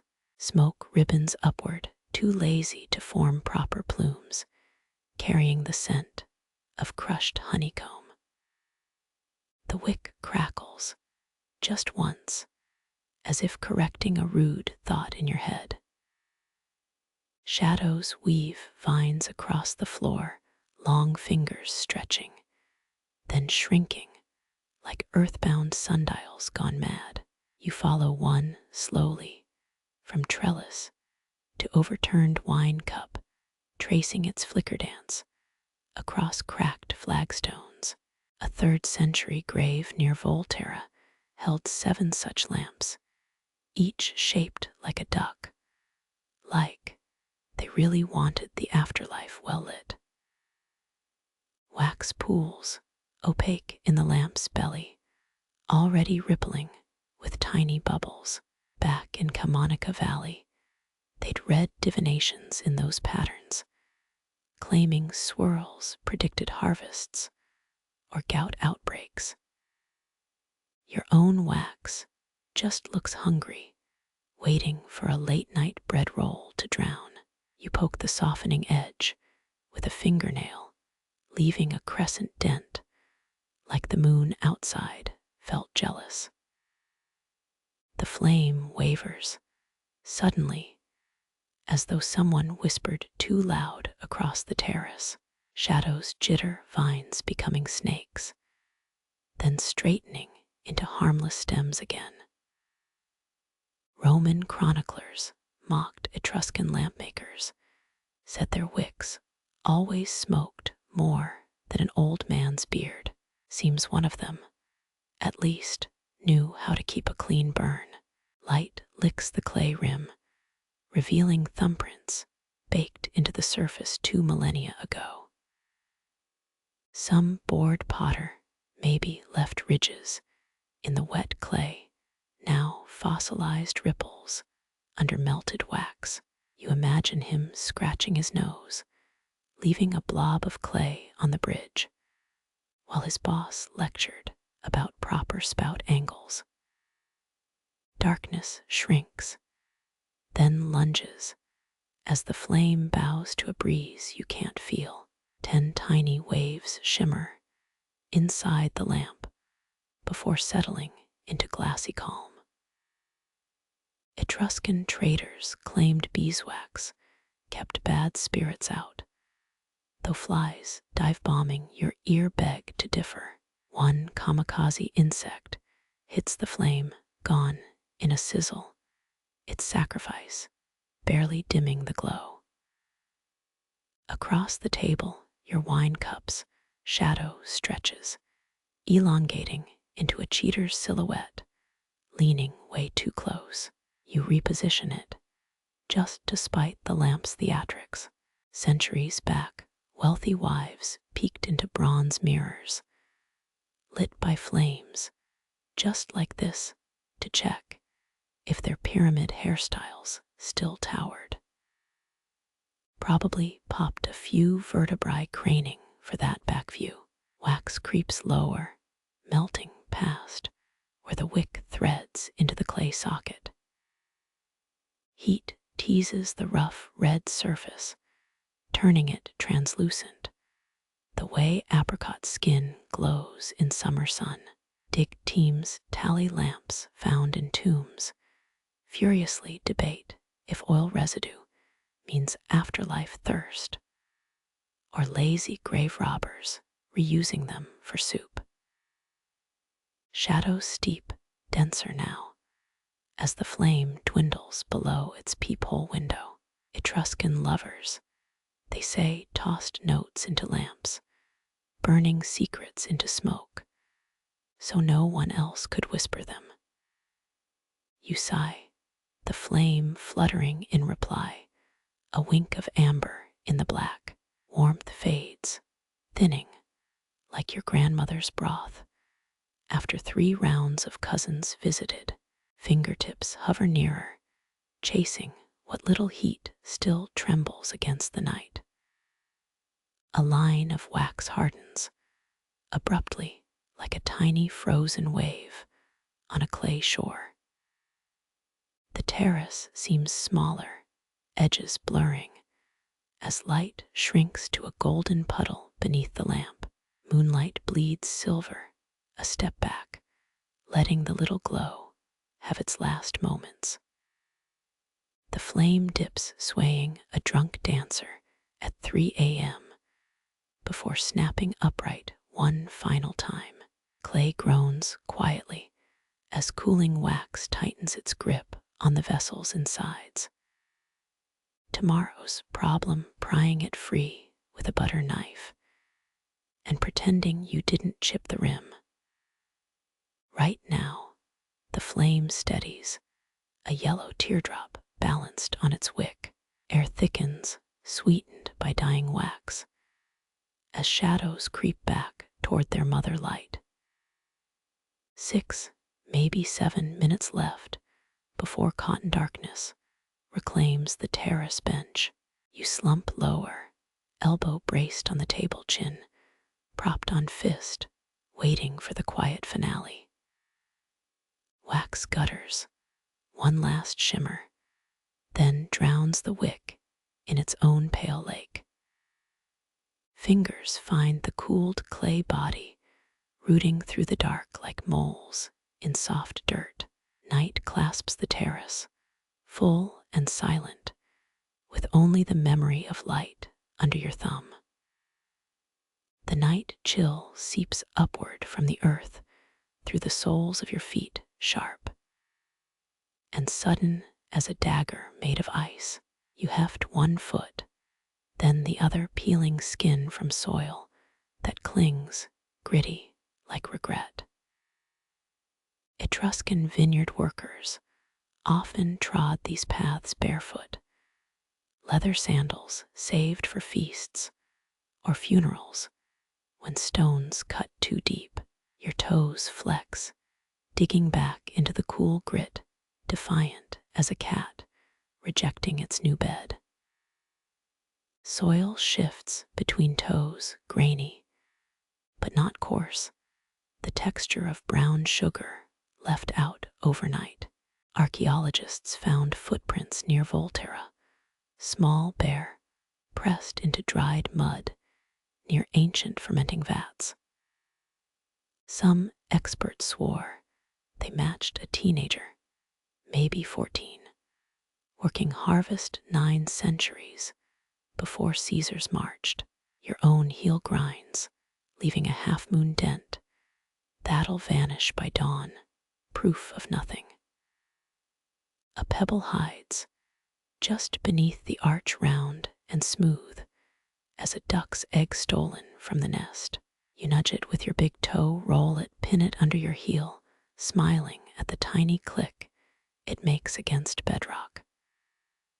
They wrote in Pompeii's brothels, "Enjoy life, your feet will be dusty soon enough."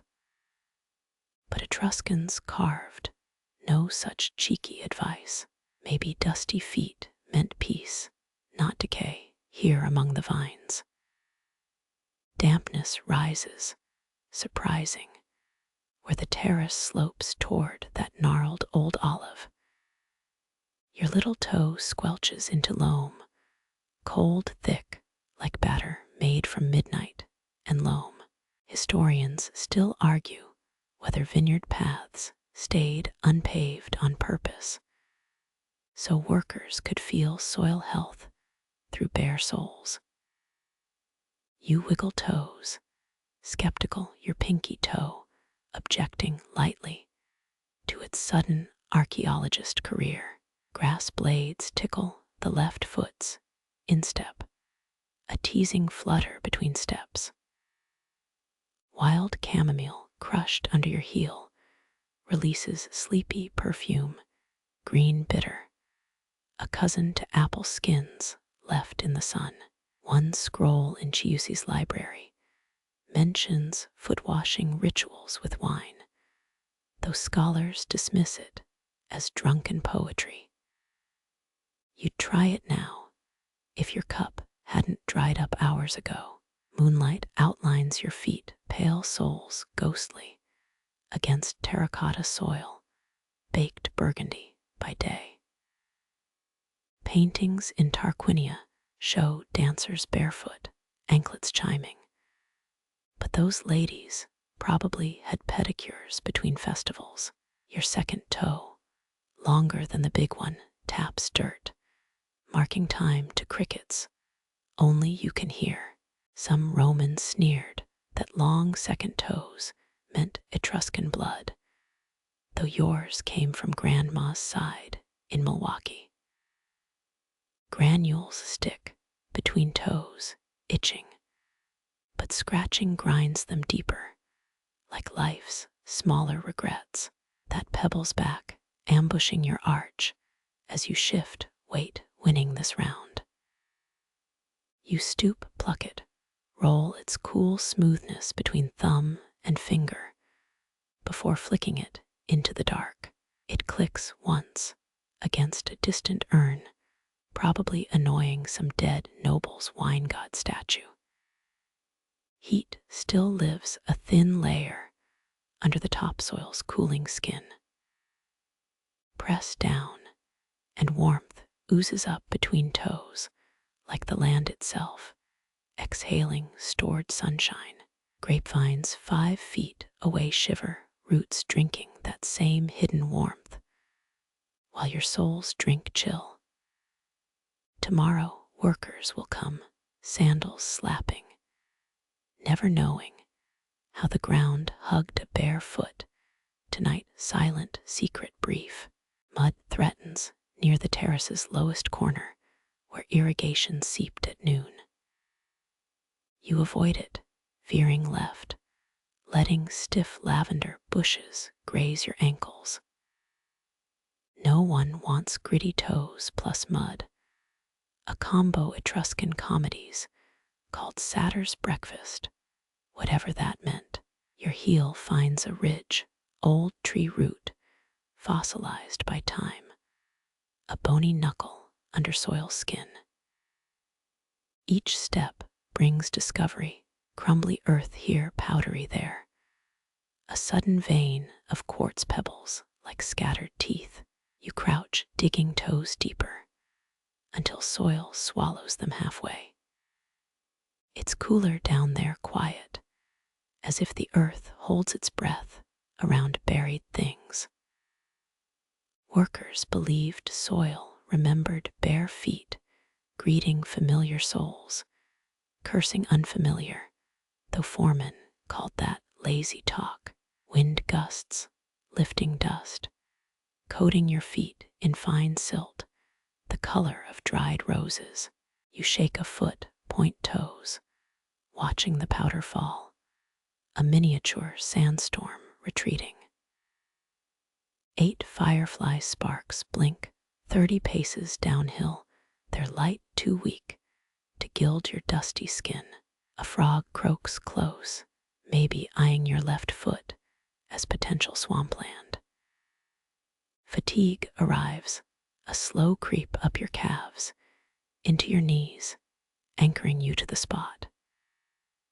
You sink, not sitting, just letting weight settle toes, burrowing like moles seeking china plates. The terrace bench lies 10 feet back, but the stone's cold now, while this dirt, just here, still holds the sun's breath. Under your arches, the land thrums softly, a heartbeat felt not heard. Was it the stream downhill, or blood pulsing in your own tired feet, shouting about hills climbed today?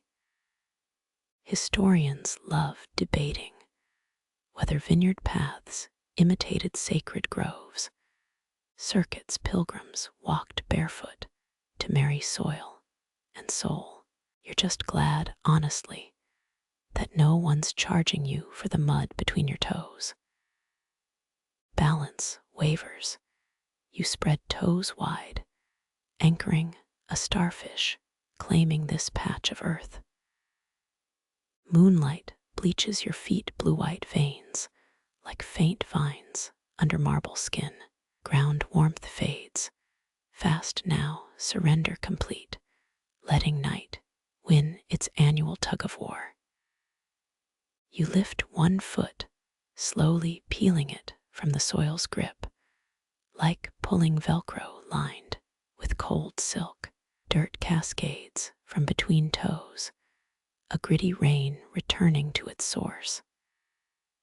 The print left behind fills, slowly, with shadows, patient waiting for dawn, or another soul to press down.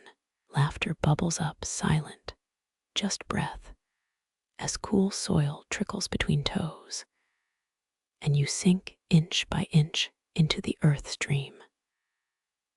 Broad leaves whisper, high above their ragged edges, blotting out patches of star-strewn sky.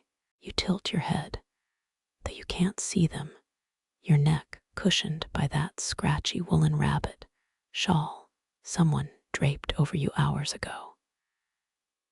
Fig trees watched Etruscan terraces like this, faithful waiters holding trays of green shade, dishing out fruit and bird songs for centuries. Their trunks twist, gnarled, like old arguments no one remembers how to solve. One leaf detaches, spiraling, landing flat on your chest with a muffled pap. It smells green bitter, a scent halfway between fresh-cut grass and the inside of an old book.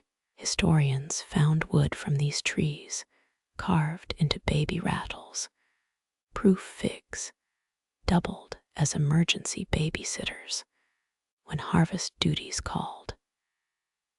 You fold the leaf without thought along its central vein until it's a tiny green boat balanced on your sternum. Branches sway, groaning like chair legs, scuffed across marble floors 3 rooms away. Each gust makes 100 leaves flutter, but you swear they quiet when you breathe out, match your stillness when lungs fill. The Etruscans made sleep tonics from fig bark boiled, until bitter, though nobody admits if it actually worked, or just tasted so foul you passed out to escape it. Your inhale stretches, belly rising, and 40 leaves ripple, silver undersides flashing, as if applauding your timing. A twig snaps up there, somewhere in the dark tangle of branches, making you flinch. Probably a bird shifting weight, or just the tree shrugging off the day's heat like a too heavy coat. Scholars argue whether sacred groves required fig trees, or if priests just liked lounging in shade while discussing taxes with farmers. The tree creaks drowsy as another breeze combs through its leaves, lowering the volume to let crickets handle the next chorus. You count breaths, 1, 2, 3, and catch the tree counting with you, its rustles sinking to the rhythm of your ribs. The leaf on your chest lifts, flops down, like a fish gasping, each time your heart thumps beneath it. One fresco shows an Etruscan couple sleeping beneath a fig tree, though the art's so faded, they might just be wrestling. Your little finger twitches, almost, to brush the leaf boat, but stillness feels sacred now. Moonlight filters through, dicing shadows into lace that trembles on your cheeks and throat. You shut your eyes, but the pattern paints itself, red-orange, against your lids, pulsing softer as your breathing slows. They buried figwood flutes with nobles, perhaps so death couldn't steal the sound of rustling leaves between meals. Your shoulders relax, left, then right, as if the tree's roots had hands kneading tension down your spine. Something lands soft in your hair, a dried fig cap tiny and hollow as a thimble. It clings nestled until you shake your head and hear it bounce twice on packed earth beside the bench. Workers believed shaking fig trees at midnight summoned luck or annoyed demons, depending on the village drunk's opinion. You smile, chin tucked, imagining a fortune-telling fig, predicting you'll sleep well, or just keep lying here until dawn. Breath steadies, long pulls of air, 12 seconds in, 15 out, the leaves matching pace, like lungs made of chlorophyll and old wood. Wind quiets, as if wind too needs rest after hours of sculpting clouds and teasing sails on distant seas.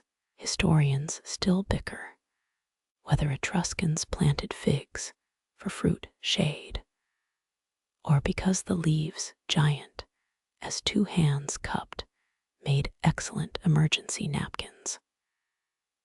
Your jaw unclenches, sending a shiver down to your hip bones as forgotten muscles sigh. Fingers uncurl, palms open, letting last bits of daytime tension seep into cool night air.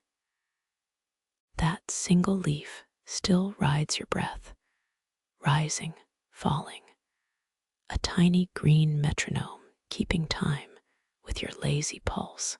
They used fig sap to glue broken pots, its sticky milk perfect for sealing cracks in everything but reputations. You exhale long and 50 leaves flutter, dry paper whispers, etching shadows that flicker then still, waiting for your next cue. A scent drifts down, not flowers, not soil. Something greener, raw, sweet, the smell of snapped stems, oozing milky sap. Your nose wrinkles, one involuntary twitch before the breeze carries the scent away to bother some other sleeper. Old wives swore fig trees absorbed gossip, leaves whispering secrets. Once the stammering moon rose high enough, you swallow, throat clicking loud in the sudden hush between gusts, wondering what stories your tree might spill if leaves could speak. 2 leaves collide overhead, a dry rasp that echoes down to your collarbones as a sympathetic vibration.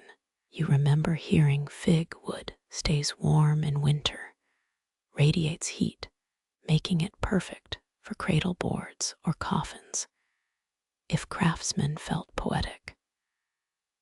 The thought fades, quickly replaced by focus on breath. In-out leaves responding like well-trained dogs, settling at your feet, muscles soften, melting, as if your bones dissolved, leaving puddles of flesh soaking into the bench beneath you. The tree creaks, deep bending slightly, a groaning chorus of fibers stretching, holding, settling. A scroll fragment found near Lake Trasimene lists 17 uses for fig leaves, including hats, toilet paper, and improvised rain hoods during surprise vineyard storms. A grin flickers, gone fast, as your breathing grows deeper, less deliberate, more surrender. Stars blur beyond the shifting leaves, their sharp edges softened, as if viewed through gauze dipped in oil. Half your mind floats up there, nestled among branches, while the rest idles anchored by the weight of that wool shawl around your hips. Etruscans tied prayers, written on lead strips, to fig branches, hoping words might climb to gods along with the sap. Your own prayer, if it is one, is wordless, just an ache for stillness to last 1 hour more. One leaf, big as a dinner plate, brushes your knee, its touch featherlight, before skating away across the stones. The tree seems, tonight, less plant, more patient thing, breathing beside you, counting your breaths, until numbers lose all meaning. Some temple carvings depict figs as doorways to dreams. Too bad modern pills don't taste half as sweet as stolen midnight fruit. Your tongue lies heavy dry, but there's comfort, somehow, in dehydration's forgotten thirst. Moonlight slides westward, now draining color from leaf lintel. Dust your own hands pale as marble under its glow. The shawl's rabbits seem to twitch, stitched gold shimmering, as shadows shoulder through tattered, threadbare patches. Historians debate why fig trees flanked sacred springs. Was it roots, thirsty for holy water, or just smart landscaping for sweeter fruit? Your left foot spasms, a final protest, before going slack, asleep before the rest of you. Cool air ribbons through gaps in the shawl, lifting soft hairs on your forearms. Merino will no match for descending dew. The fig trees rustle gentles softer than before, as if sensing your slide from drowsy to gone. A last thought drifts about figs' split open purple flesh, and wasps inside doing whatever fig wasps do before sleep takes the metaphor away. Your breath evens under the leaf boat, still riding steady, a tiny craft afloat on a warm dark sea, going nowhere happy. Zzzzz, a lone hum near your left ear, so close, it tickles the tiny hairs inside your canal. Your eyes stay shut, but lips twitch as the sound loops 3 times, like a toy plane circling a rubber band sky. This late, even bees should sleep, but here it drones, the ghost of some sun-drunk worker lost among night's shiftless flowers. Warmth lingers on your cheek, where afternoon light baked skin hours ago, while this bee's buzz carries the memory of heat and time fields. Etruscans kept clay hives, boasted honey so thick it glowed amber under mid-June sun like captured daylight. Its hum rises, sharpens, a buzz saw slicing silence before softening into something faint, almost apologetic. Olden folks claimed bees sprang from oxen carcasses, magic bugs born from rotting meat, and sweetening the world to forgive death's stench. The drone wavers, veering right, now hovering near your temple, a phantom pilot checking coordinates inside your sleepy skull. You smile, chin tucked against the scratchy rabbit shawl, wondering if this bee mistakes your ear for a forgotten hive. Historians still debate whether Etruscan honey sweetened sacred rites or just made stale bread edible for poor folks counting coins. Your ear tightens, waiting for the tickle of little feet, but only sound comes, a fading throttle like a toy winding down. One wing brushes your earlobe, quick, dry, a moth's kiss. If moths sang electric lullabies through papery wings, you don't flinch, muscles molten, letting the buzz melt into cooling air as night unpacks its velvet stillness. Some claimed eating honeycomb before bed eased nightmares, though probably they just liked licking wax. After a rough day, the buzz skips, stumbles, threading through wild rosemary, its scent sharp, brittle, clashing with your own sleepy musk. Flowers sag, drained by the day's heat, their petals folding like crumpled love letters. Under moon's indifferent stare, your mind drifts to sticky hands in some long-gone August, stealing honeycomb from behind Nana's woodshed and getting stung twice. They buried nobles with honey pots, perhaps, to sweeten their trip down whatever dark road the afterlife offered. The bees hum phrase, thinning into a whisper you feel more than hear, vibrating your jawbone, just so, a final loop around your head, like a child tracing fingers before bedtime, round and round your sleepy scalp. Then silence, or almost the hum retreating southward toward grapevines, where moonlit clusters glow like stolen emeralds. Scrolls mention medicinal honey for sore throats, and bribing cranky gods, no mention of drunk bees, crashing into twilight unprepared. Your smile fades, slower than the sound, nostrils flaring for one last whiff of pollen. On still air, breeze stirs, washing over grape leaves, rustling applause, as the bee's ghost merges with cricket song rising from ditches.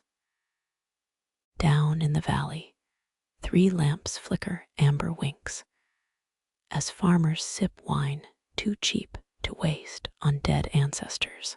Beless silence spreads over skin like chilled linen draped fresh from a cedar chest.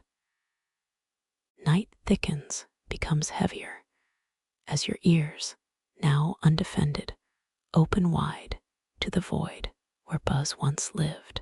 There the owl again, a low hoo-oh that starts in your belly, then climbs into your ribs. 4 slow calls, each one deeper than the last, vibrating like fingers strumming wet bass strings. You hold breath, counting between beats, waiting for another voice to answer from the darkness. None comes, just the night swallowing those 4 notes whole.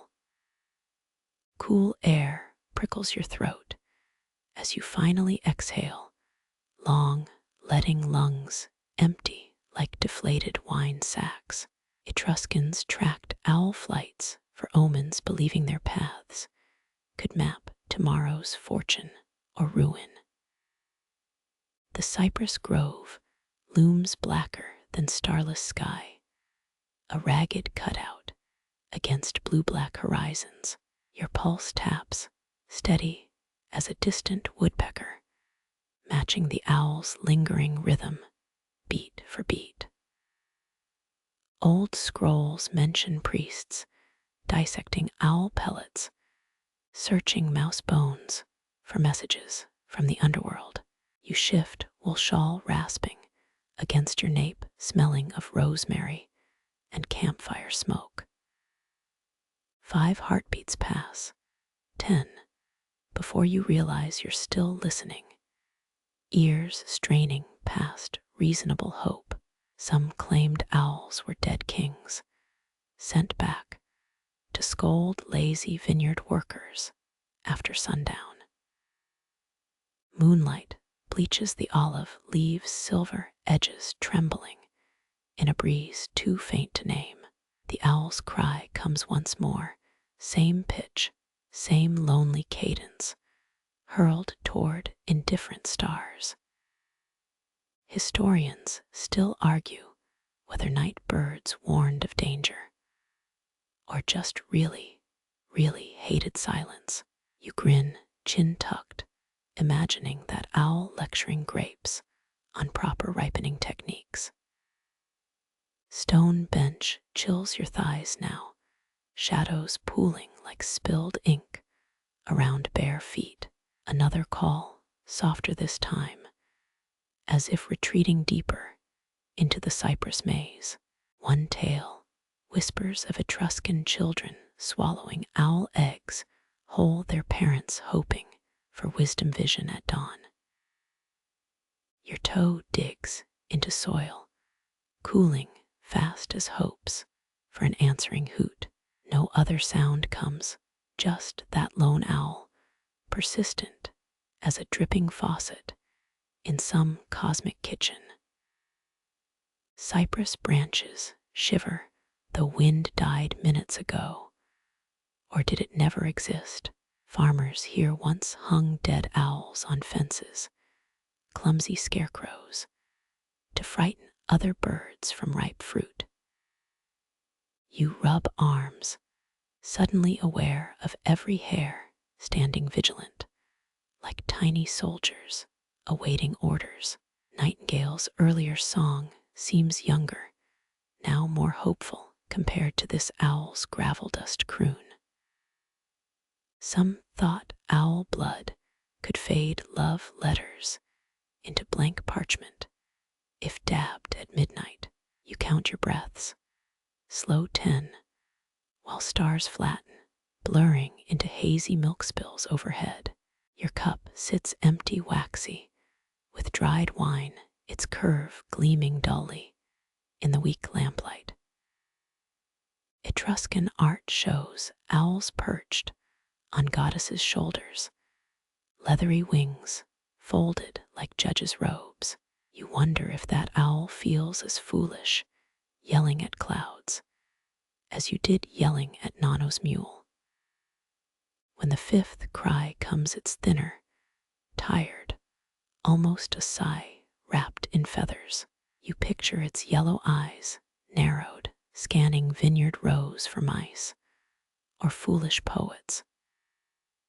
Bakers used owl feathers in dough for luck, though probably it just made bread taste like dusty pillows. Muscles loosen despite the chill, spine melting into stone tablet carved 2 millennia ago. Another hoot echoing inside your sternum, as if your ribs hollowed and filled with feathers. Learned folks argue fierce as caged badgers over which God-owned owls, maybe all, maybe none.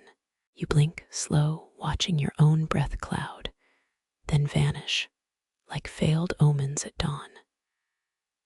The shawl slips, scratching wool, as you tug it higher over collarbones set tight. 12 breaths pass, no sound, but grape leaves whispering what secrets only owls might hear. Lamplight gutters, shrinking, its glow no match for the vast emptiness above. Your thumb finds the stone groove again, that ancient rain-cut channel worn smooth by centuries. If owls spoke human tongues, you decide, they'd have voices like charcoal, dragged over wet slate. Stars multiply, clustering, as if crowding closer to eavesdrop on this one-sided chat. That owl's probably smug now, having silenced this whole valley with 4 stupid notes. You burrow deeper into fabric smelling of lamb stew and lazy afternoons when death felt distant. Final call comes, barely audible, a half-hearted murmur lost against night's thick velvet. Your lids lower, thinking how Romans cursed Etruscan owl tamers as frauds, or worse, party poopers. Jaw unclenches, teeth no longer grinding, silent psalms for a reply that won't arrive. Crickets start hesitant, as if negotiating with the owl's ghost for noise permits. You smile, not bothering to count how many beats pass alone in this world before sleep takes over. Heart slows, drifting on the fading memory of wings that never did answer back. The cup tilts, heavy in your palm, its rough clay worn smooth. By 10,000 such evenings, that last drop gleams, a stubborn ruby clinging to the curve where rim meets shadow. You lean closer, watching it defy gravity, surface tension, stretching like some drunken acrobat refusing to bow. Lamplight flickers, gilding the wine bead for one breath, two, before shadows reclaim it. Etruscans mixed wine with honey and seawater, believing the blend opened doors to divine visions. Your thumb traces the cup's chipped lip, rough as tree bark under calloused skin. Historians still argue whether those doors led to prophecy or just spectacular next-day headaches. A breeze, thin as spider's silk, stirs the table's woolen cloth, threatening the drop's balance. You hold still, wrist locked, yet the bead trembles, shrinking, absorbing into porous clay. Some vineyard workers once swore emptying cups under moonlight made grapes sweeter next season. Doubtful since their boss, a man named Lars, drank barrels nightly, yet his grapes stayed sour. 10 breaths pass, counted against the cricket's renewed chorus, filling the owl's absence. The drop survives, flattening now into a wet coin, catching lamplight at precise angles. Back then, priests poured libations from cups, just like this, into cracks in sacred stones. Your pinky touches the puddle cool, unlike the warm slurry you gulped 2 hours ago. Do pearls form along the cup's outer curve, mirroring the single dampness inside? You wonder if ancient lips, chapped by sun and wind, pursed just here, same spot. Excavations near Volterra found cups, stacked in burial chambers, still sticky with pomegranate wine residue. Your nail scrapes gently under the drop, testing its will to join the earth. Lamplight dims, another gulp of beeswax lost to night's appetite. The bead slips millimeter by millimeter, carving a snail's path down toward your thumb. A scroll in Bologna's museum claims drinking to the dregs invited ghosts to share your dreams. You squint, suddenly curious if gulping now would summon some vinegar-faced ancestor. Shadows deepen, each vine's silhouette hardening into cut-out armor against the softening dark. The drop pauses, bulging at the cup's lowest groove, a swollen star reflecting no light now. Your breath stills, ribs taut, waiting for its fall, the way children wait for loose teeth to surrender. Crickets pause, mid-chirp, as the bead quivers, then plinks onto your middle knuckle. Cold ink spread racing across skin before vanishing into the shawl's coarse weave. Strange how such a tiny thing could feel like a comet crashing into your quiet night. Etruscan lovers exchanged cups, not rings, their lips touching the same rim night after night.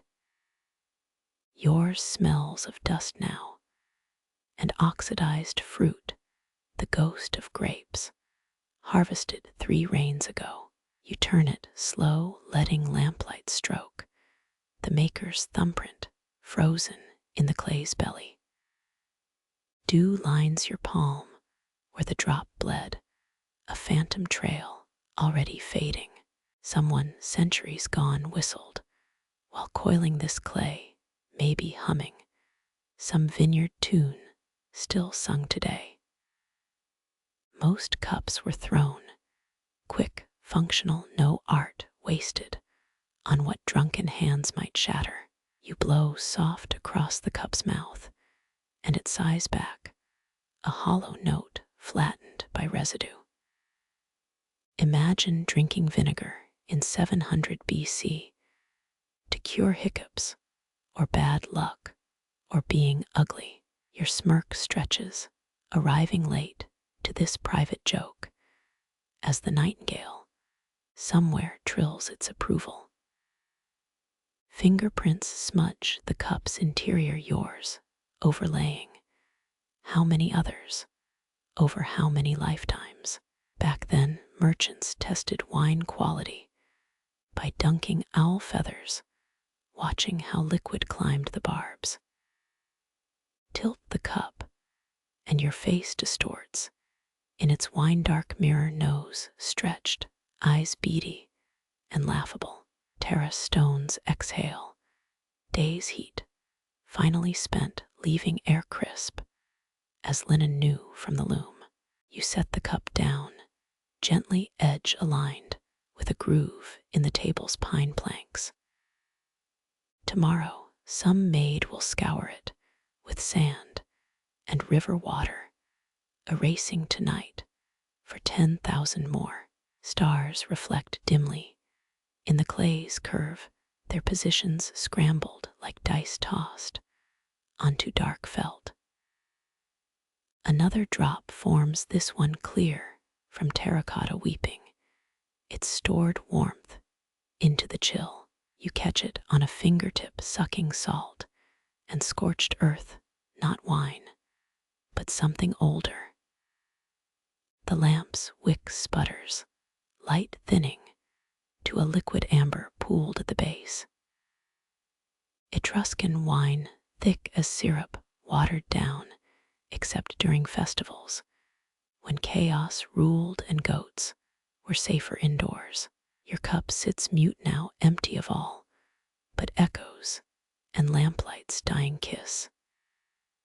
Hand retracts slow from the table, palm up, as if awaiting rain or benediction. You linger, half wishing the drop had held on longer, half glad it didn't.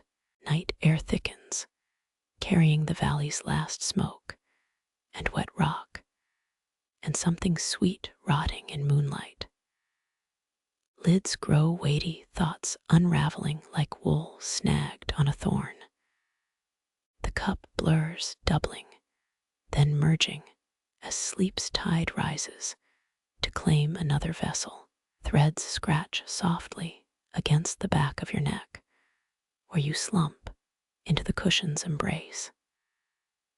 Gold bunnies dance, stitched in zigzags, beneath your wandering fingertips, ears lopped at stupid angles. Historians still argue whether these rabbits meant luck, fertility, or just some bored noblewoman really liking rabbits. Lamplight beeswax glow shows each fray where thread loops too loose after 2,000 years. Etruscan women spun wool, even nobles prized for embroidery finer than Athenian gossamer. You snort, imagining a duchess sweating over this lop-eared monstrosity, while servants giggled behind date palms. Pillow stuffing shifts, lumpy under your shoulder blade, seeds or dried herbs ticking when you move. Excavators found cushions like this in Volterra, tombs stuffed with lavender, still faintly purple after millennia underground. Your thumb finds a rough patch, some amateur's shaky needlework, a bunny leg bent sideways like it's kicking the sun.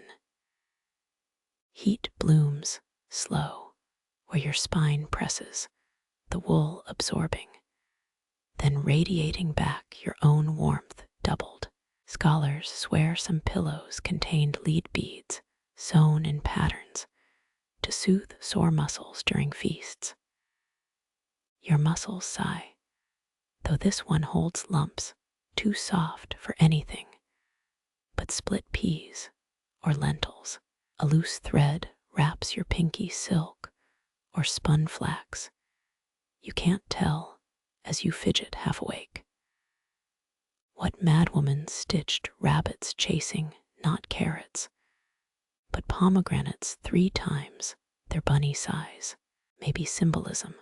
Maybe she ran out of orange thread halfway and shrugged. Lamp shadows stretch, rabbit shapes swelling on the wall behind you, ears now dagger long. You squint, wondering if ancient kids played shadow games with fingers shaped like hairs. Bet they tackled wolf shapes too before parents hissed, "Stop scaring your sister." Cushion smells bloom as heat soaks deeper, wool musk, old rosemary smoke from the noon hearth, clinging stubbornly. They buried nobles with cushions under their heads, still dented from final naps taken in silk splendor. This one somehow survived, dug up, beat cleaned, and now caressing your stubbled neck. You trace one embroidered rabbit, count the stitches per ear, way more effort than necessary.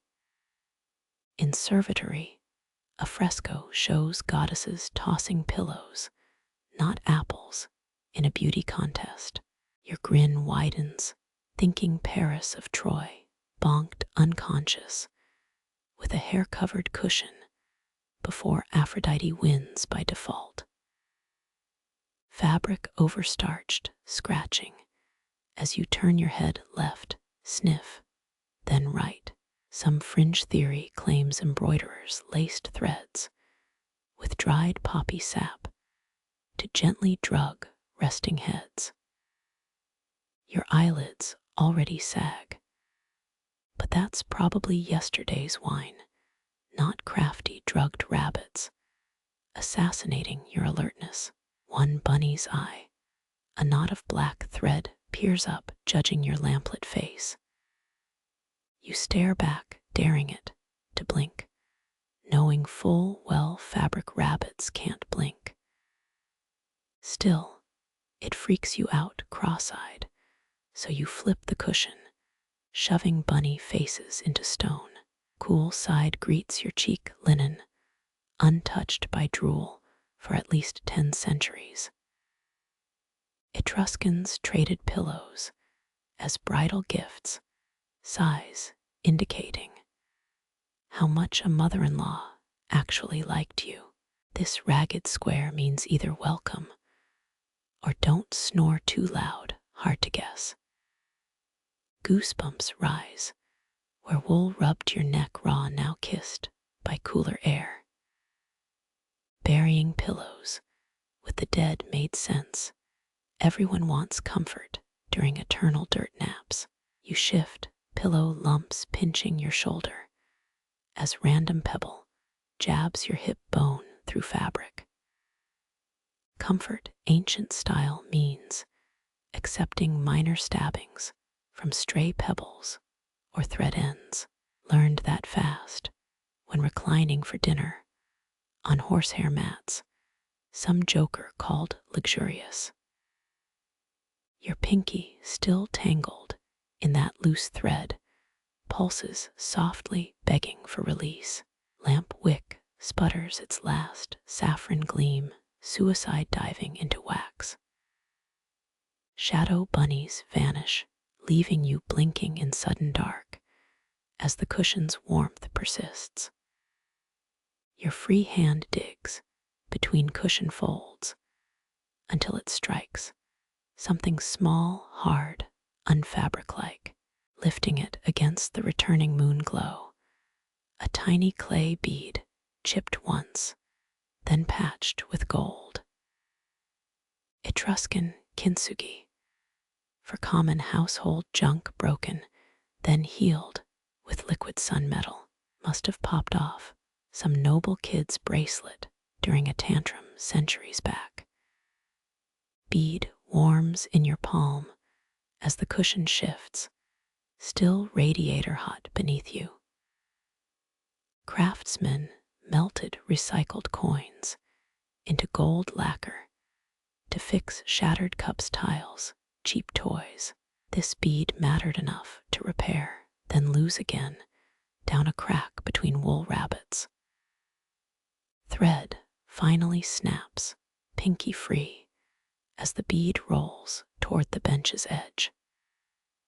You lun stupidly, as if saving some jewel, not a raggedy bead, from clattering away. Heads up, ancient Etruscan grandma, your treasure's safe from this idiot's butterfingers. Bead rests between knuckles, its gold vein glowing like lazy magma trapped in mud. Historians call it artisan's pride, fixing broken things instead of trashing them. Practical, unless your whole culture crumbles and the bead outlives your gods and language. Cushion warmth pulses steady as your breaths slow, matching your thumb's rhythm over the bead's curve. Some kid's prized toy, now nobody's, just a pebble nested in moonlit wool. Dogs bark once valley over as the bead's gold winks, then dims under sweaty skin. Threadbare patches under your earlobe admit Terrace cold, now the fire inside cools.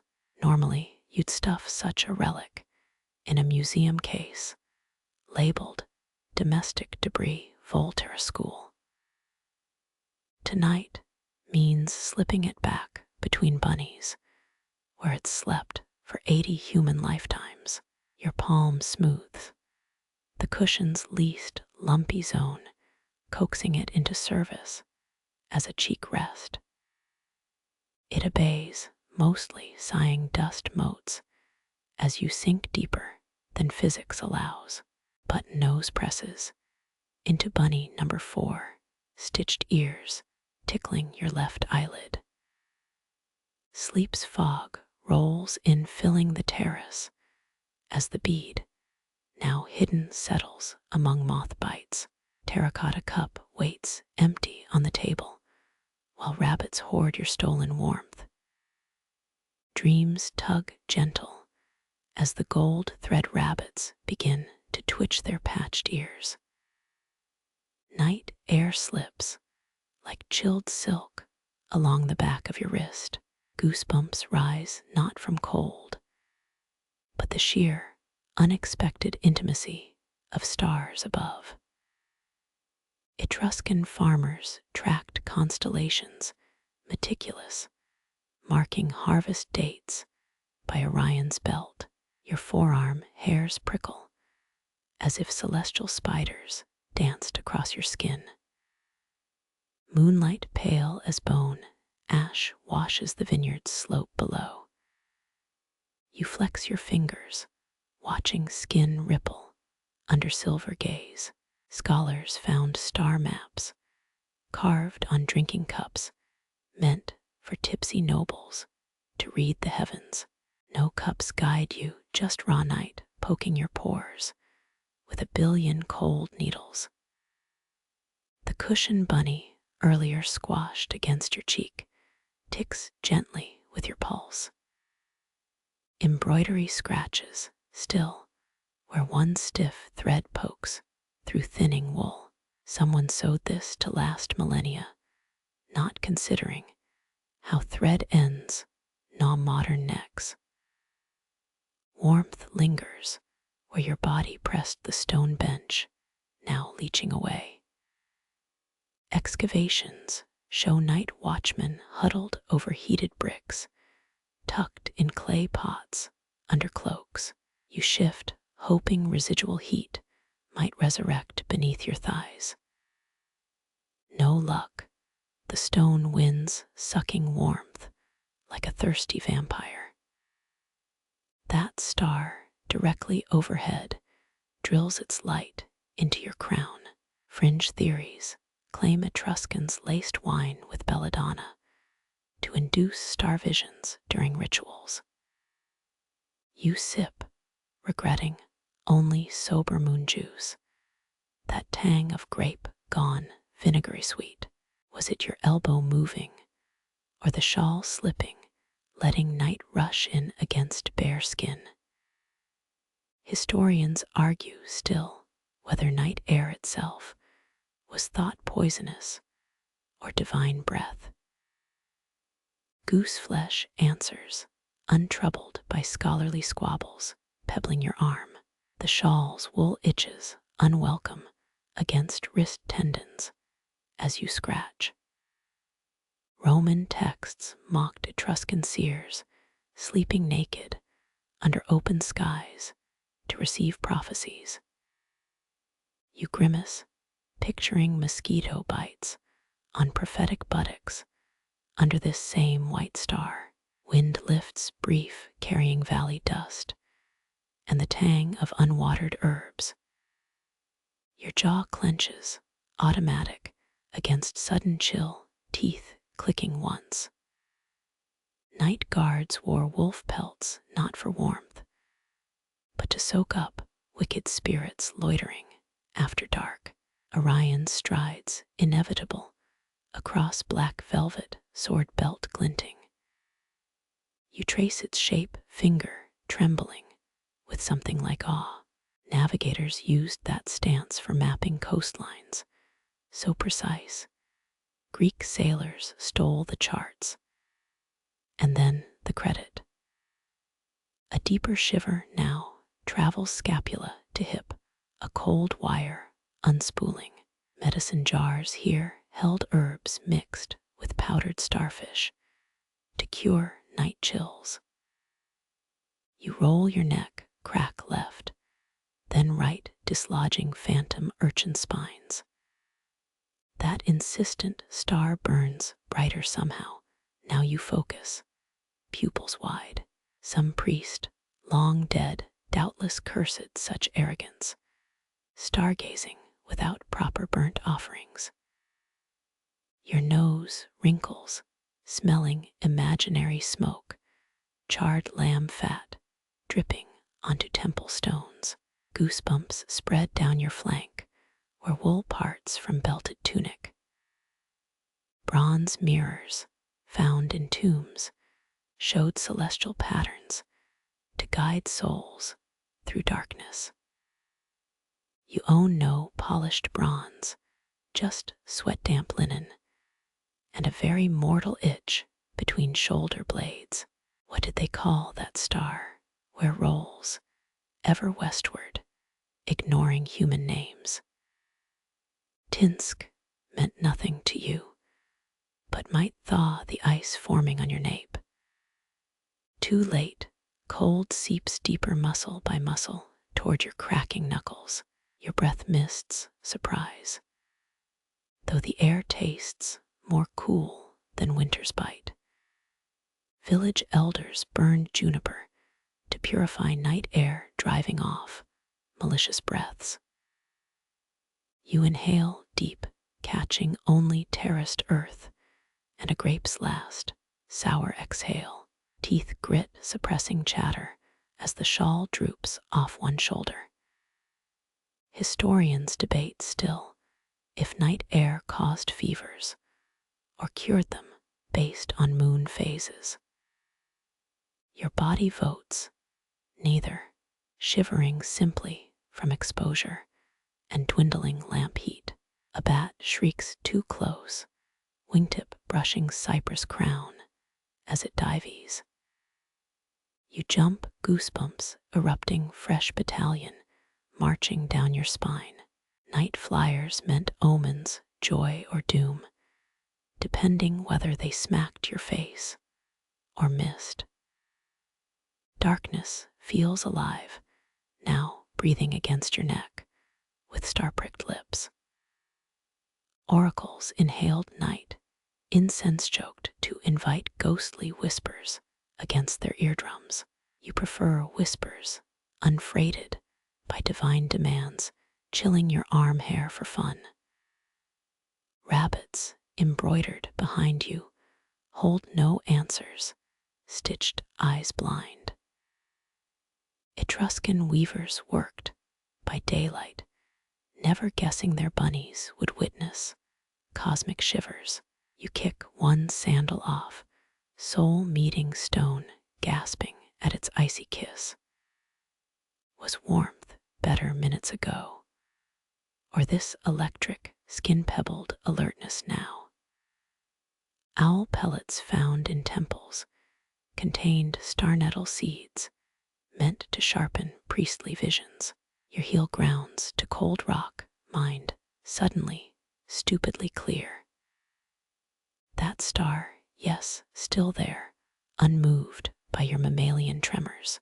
Farmers called it harvest candle, but scholars renamed it after dead Greeks who'd never plowed. You sneer, though your neck hairs lie flatter now, accepting the sky's touch. Shawl readjusted itchy around both shoulders as wind dies abrupt. Goosebumps fade, leaving memory of star fingers tracing your veins. Maybe prophets felt this precise chill before babbling truths nobody wanted. Fingernails scrape your own forearm, testing if skin still belongs to you. Goat herders wore tin amulets against nights, pinching ghosts, lost now to rust. Your pinch reel proves only that wine wears off and stones get cold. Last goosebump retreats from your wrist as stars wheel unchastened. Tomorrow's heat already a rumor in this overdramatic, immaculate night. You settle back against cushion, letting bunnies absorb your final shiver. The shawl's last itch fades as another sound pools beneath your ear. Not night birds or rustling leaves, but water playing pebbles downhill in the dark.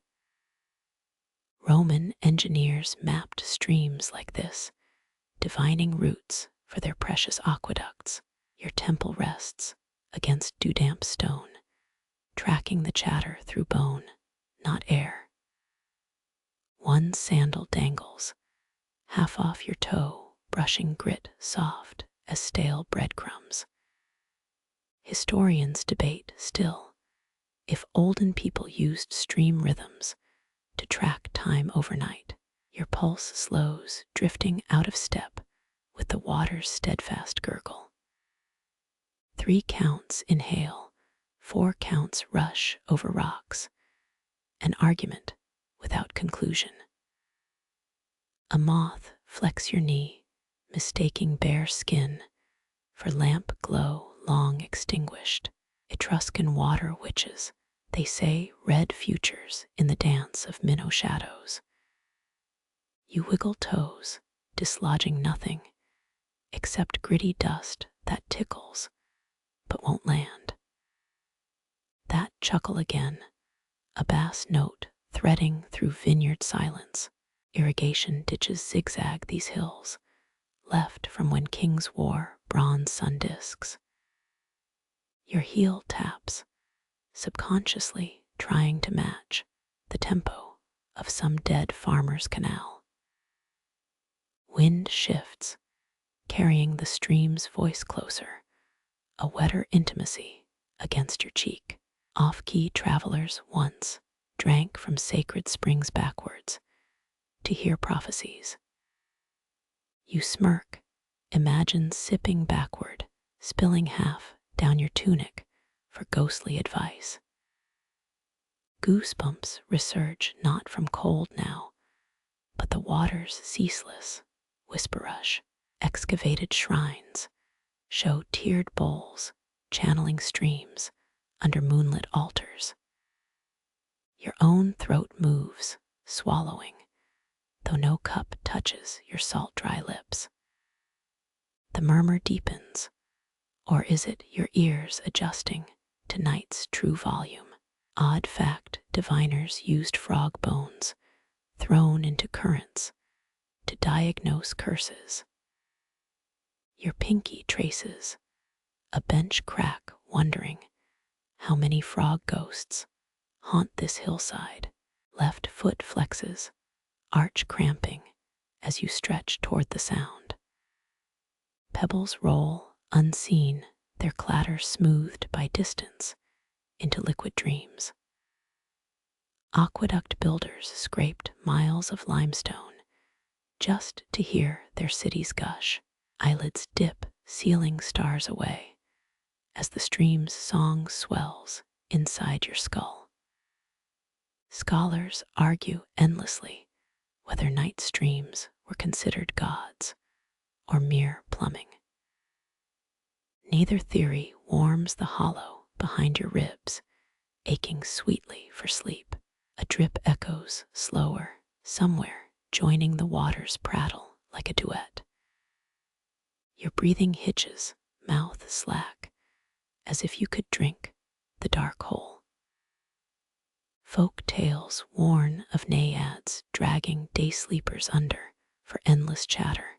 You sink, boneless, into stone, too tired to fear babbling water spirits. Between blinks, the murmur blooms, older than empire, older than wine traps. Roman bureaucrats tax streams by width, never guessing their depth in human dreams. Your thoughts fray, edges dissolving into that ceaseless shush-rush rhythm. Toes numb now, the dangling sandal finally surrenders to flagstones below. Dig teams found child-sized sandals, preserved in mud near forgotten springs. You'll retrieve yours, tomorrow maybe, if the stream hasn't claimed another offering. Wind sneaks up, rustling cypress tops, but the water's voice marches onward. Dawn hours off, yet the stream conducts its endless rehearsal for no one. You count heartbeats, then give up letting water count itself for you. Fingertips tingling palm up, as if cupping invisible flow. Etruscans buried nobles with tiny bronze boats for river journeys after death. Your hand sinks to your side, too weary to navigate anywhere but deeper into bench. Someone centuries back lied here listening to this same watery gossip. Your spine curves, a tired question mark against night's cold persistence.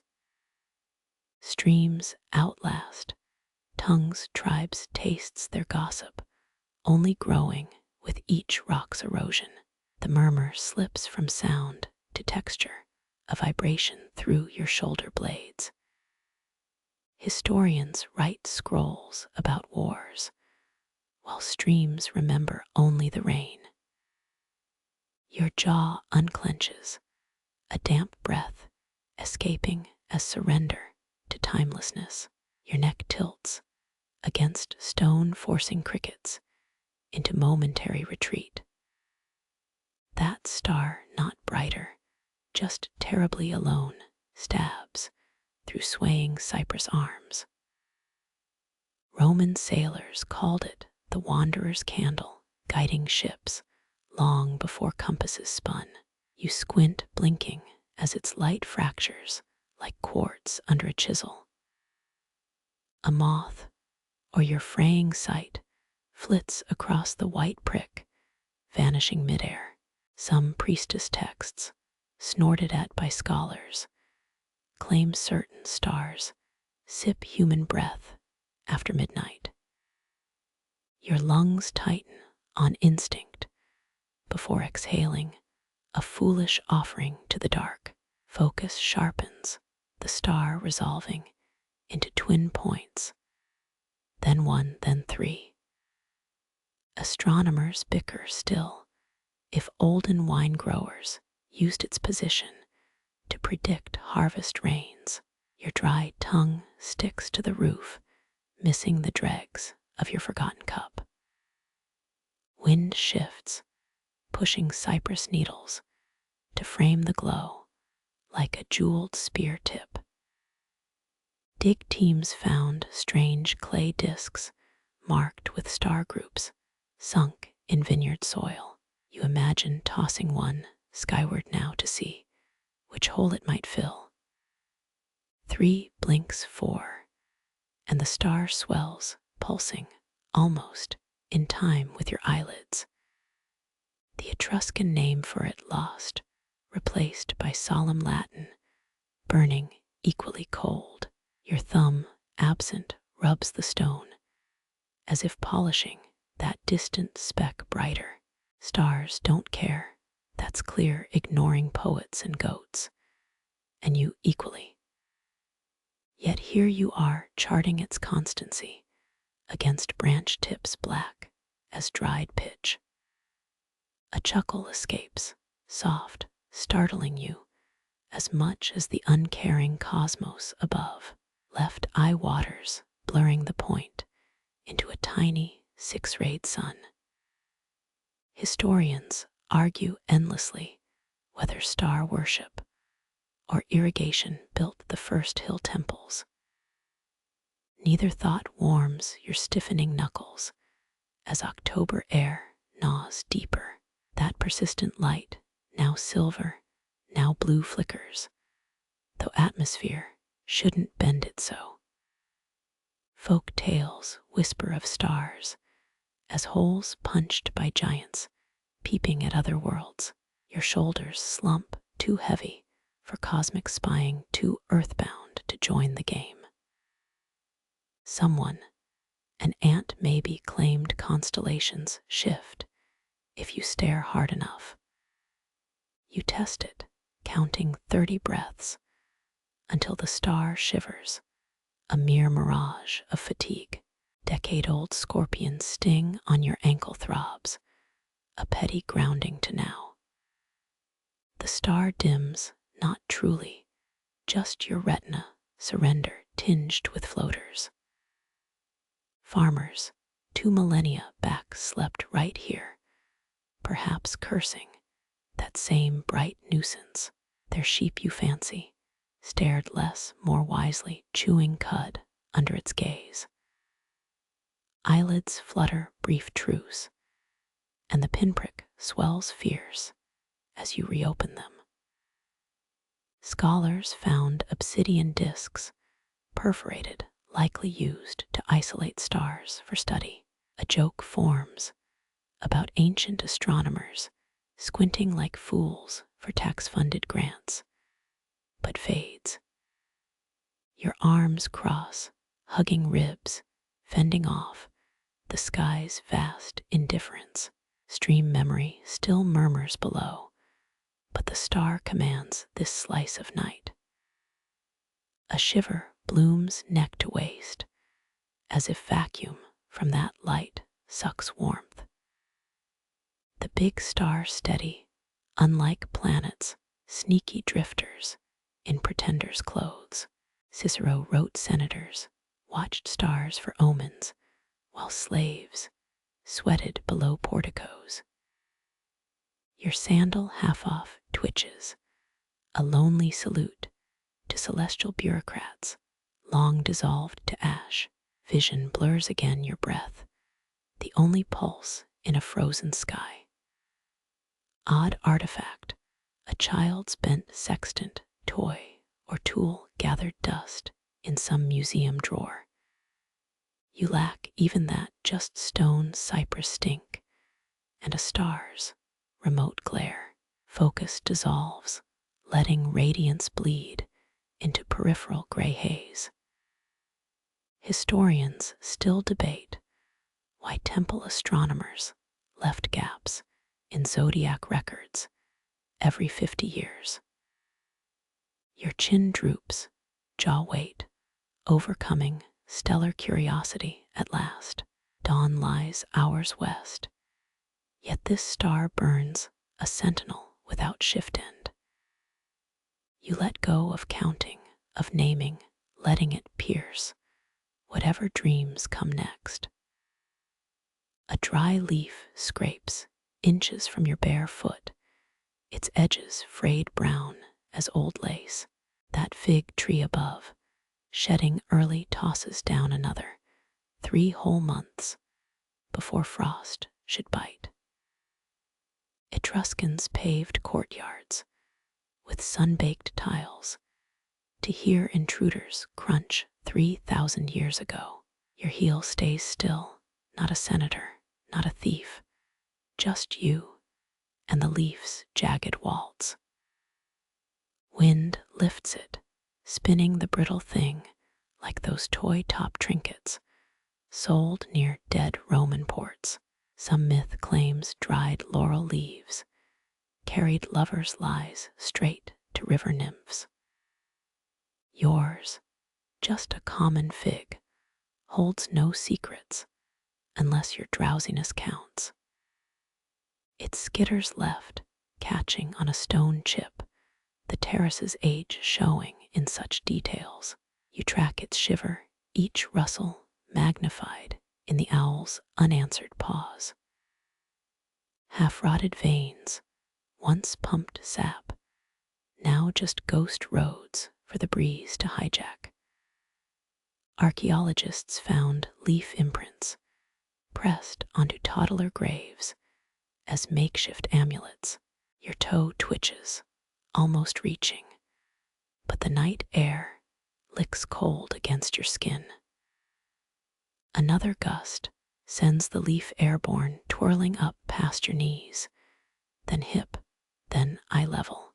Tiberius gardeners supposedly raked paths 12 times daily to avoid imperial scowls. No one polices this terrace, so the leaf swoops, a drunken navigator charting its escape. It dips, brushes your thumb, papery light, then soars toward the vineyard's shadowed slope. Moonlight silvers one curled tip, making it a tiny crooked scythe. Historians still argue whether leaf divination was sacred or a wine haze game for bored priests. You lean forward, squinting, until it vanishes behind a twisted olive trunk. Silence reclaims the stone where it danced. Your soul tingles cool earth now, where the leaf briefly stole focus. 17 seconds, you count, before wind groans low from the cypress grove. Something cracks, soft, distant, maybe another leaf, snapping free from its twig noose. Your shoulders slump, letting the bench dig into your tailbone. That Tiberius fact, sticky, pesters like a burr. Why 12 rakings, excess mocked by poets, yet here you envy the order of it. 4 more leaves spin down, but none come close, as if warned by the first scout. You miss the scratchy music of that lone traveler, now swallowed by night. Farmers here long ago might have cursed leaves, clogging grape presses each autumn. Your palm, flat on stone, feels vibration or imagination from when the leaf fled. A silly thought. What if it's still watching from some dark branch? You snort too loud, and the vineyard echoes it back muffled and wiser. Wind shifts, bringing a tease of decay, wet soil, and sun-baked herbs. The leaf, if it breathes, now drinks those scents in its new hideout. You try to picture its descent, down the terraced hill, bouncing off sleeping grapevines. Did it land in a spider's abandoned net or some owl's discarded pellet? Your ears strain, hoping for a confirming rustle from the valley below, only the stream still muttering about stones, as it has century upon century. A yawn unplanned stretches your jaw, while eyes scan futilely for movement. Historians adore graves and battle dates, but miss these tiny vanishings. Your fingers curl against the chill, envying the leaf now free to rot or soar. Dawn hours off will bleach all this to gray, unremarkable dust. For now, the dark keeps its loot, your leaf included, in kindly oblivion. Sleep tugs again, its weight sweet, as you surrender to the nothing between stars. Last thought, maybe the owls will find it and gift it to some mouse bride's dowry.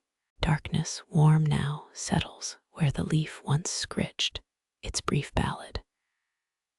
Your breath evens, joining the stream's hum, while somewhere, far downslope, a single brittle skitter fades into the endless rustle of night.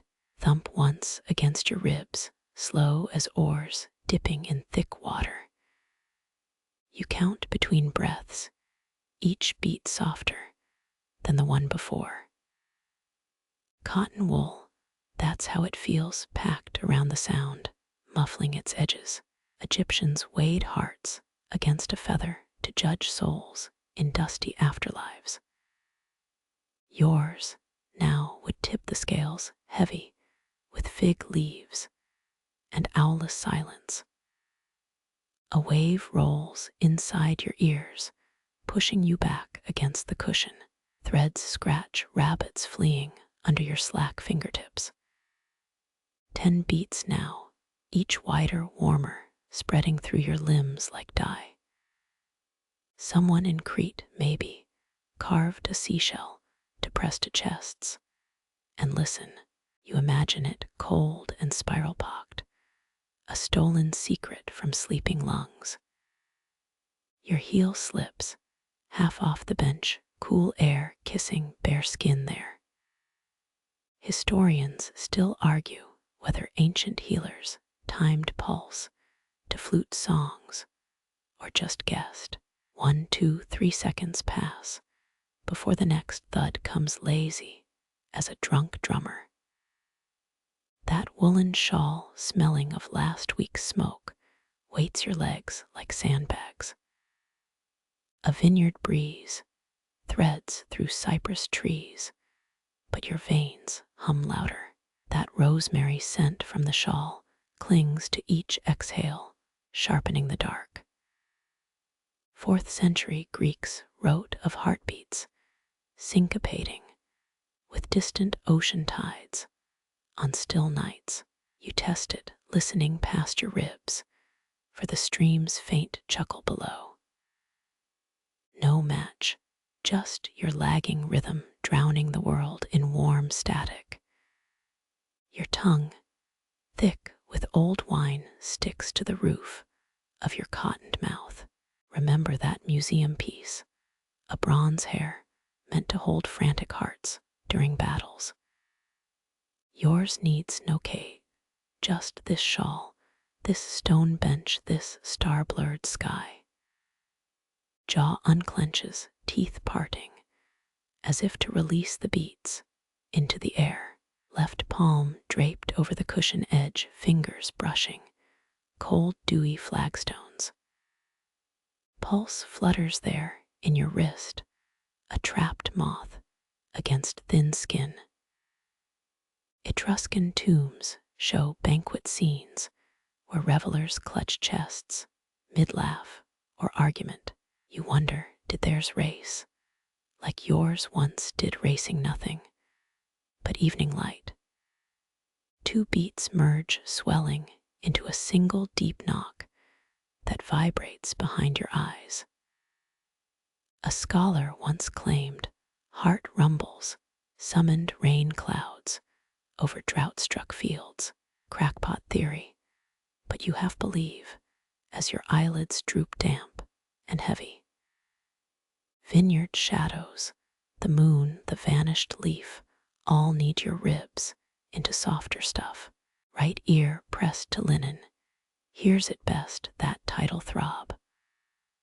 1, 2, gap 3, like a child skipping stones across a still pond. Debate rages whether Roman soldiers used heartbeat gaps to time tortoise formations.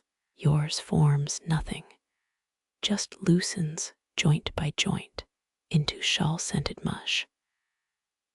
Muscles unknot, starting at the nape, unraveling down to your fig-crusted toes.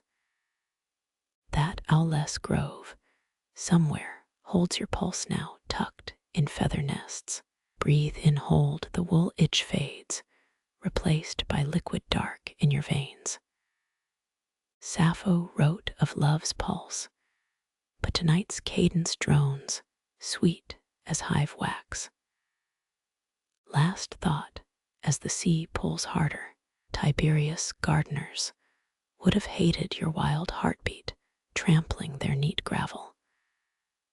Let them rake, let them frown, you sink anyway into the deep warm weight. Light shrinks, a saffron pupil drowning in its own wax. You watch, eyelids sticky, as the flame's crown dims to a timid blue ring.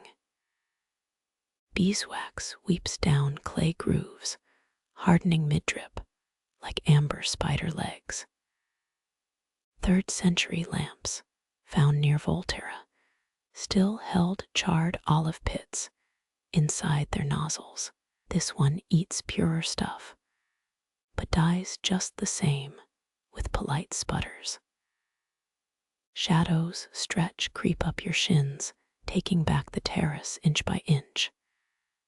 That embroidered rabbit under your thumb fades to a ghost of gold thread. Historians still argue whether Etruscan light patterns mimicked star maps or just spilled random. You vote random as darkness licks the wine cup's dewy belly beside your hand. A pop, then a hiss as the wick knots on its last fat drip. Your pupils widen greedy, but the blackness feels velvet, not vicious.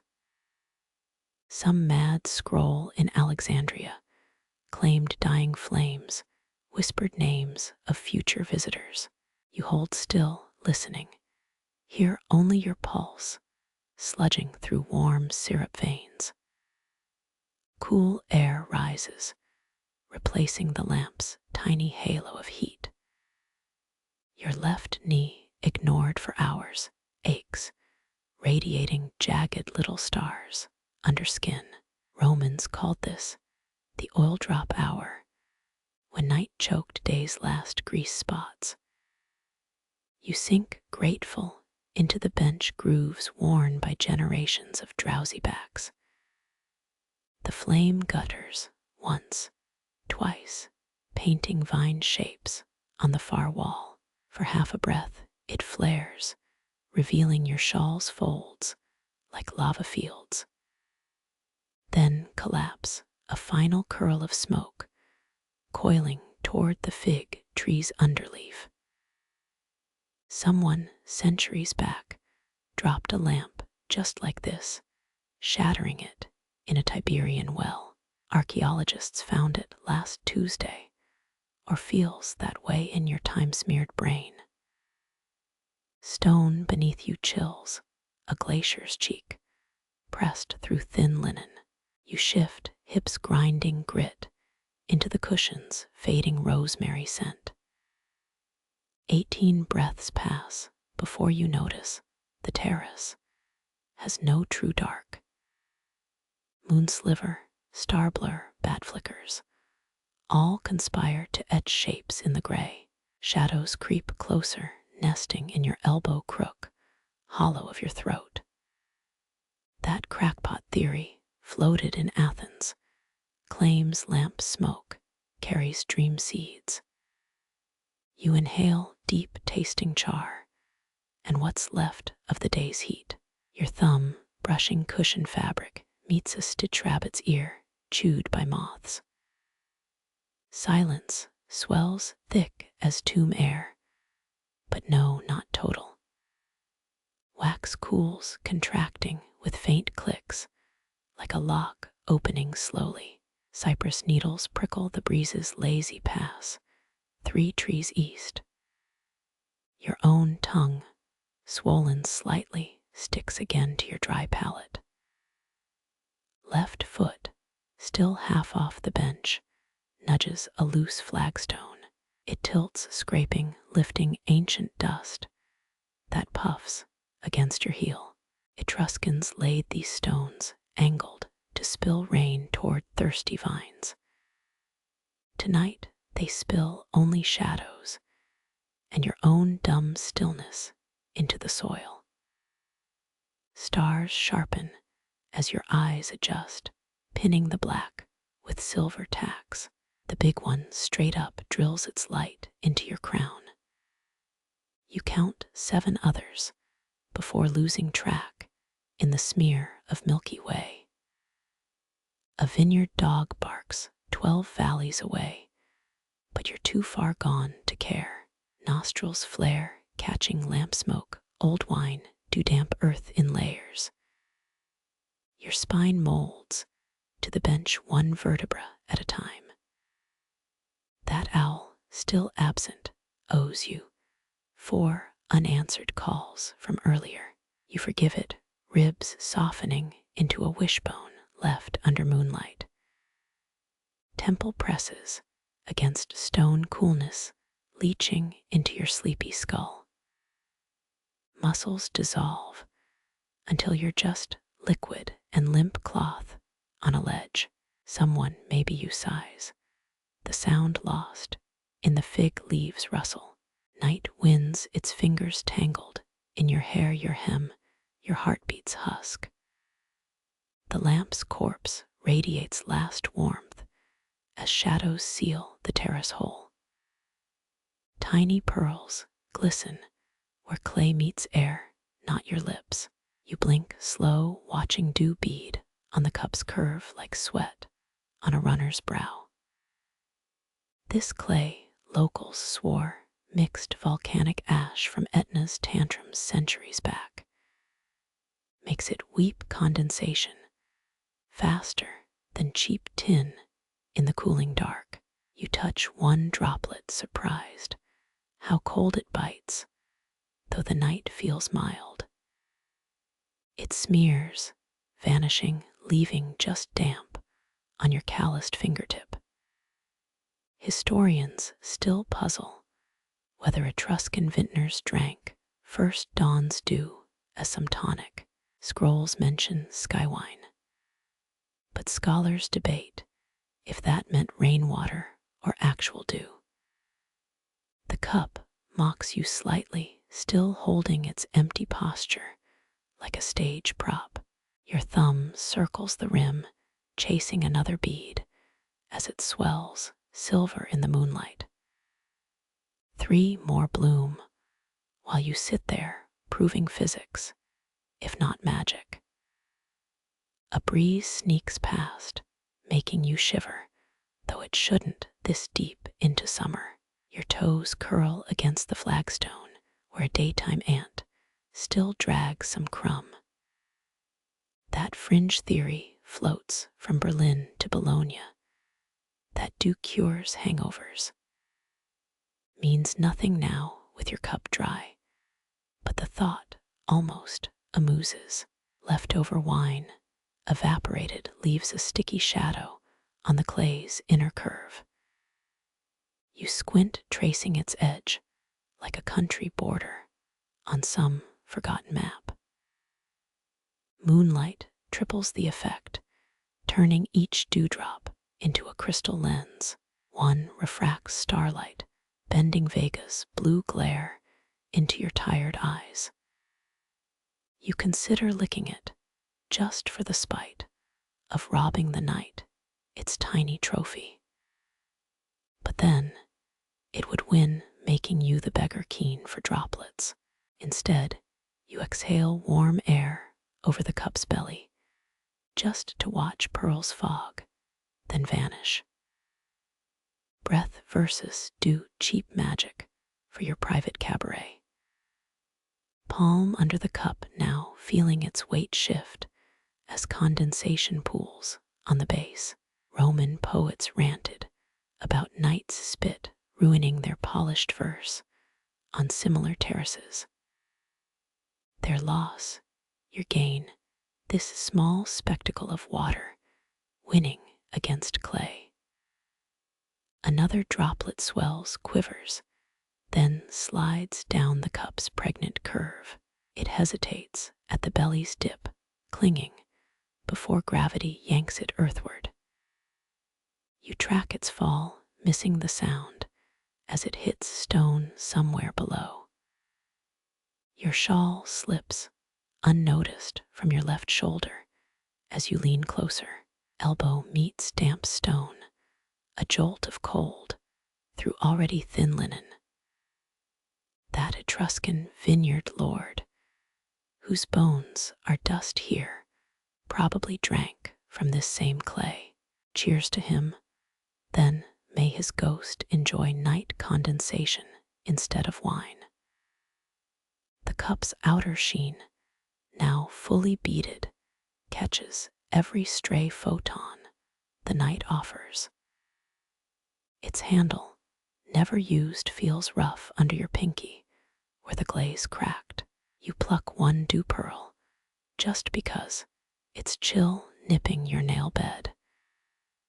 When it bursts, you taste limestone and air, nothing else. Moon sneaks left behind the fig tree, dimming your cup's liquid jewelry. 2 stars slide into view, reflected now on the clay's convex belly.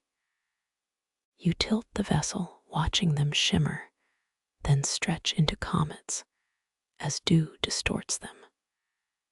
Fatigue tugs your wrist, lowering the cup back to your knee. It balances there, steady for once, not wobbling like it usually does. You count 7 beads reforming, while an owl finally hoots confirmation far below the vineyard. Your last thought before sleep's tide rolls in is how dew falls, even on empty things. The night air holds your half-dream, suspended, until 4 clear notes slice through it. Up, up, down, a liquid run, so sharp you flinch against the stone bench. Nightingale, your brain labels, before you even choose to think.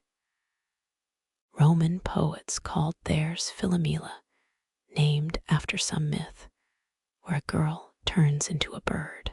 You never cared, but now that trill pins your thoughts like a lepidopterist's needle. Your shoulders unlock first one vertebra, then another, easing into the bench's chill.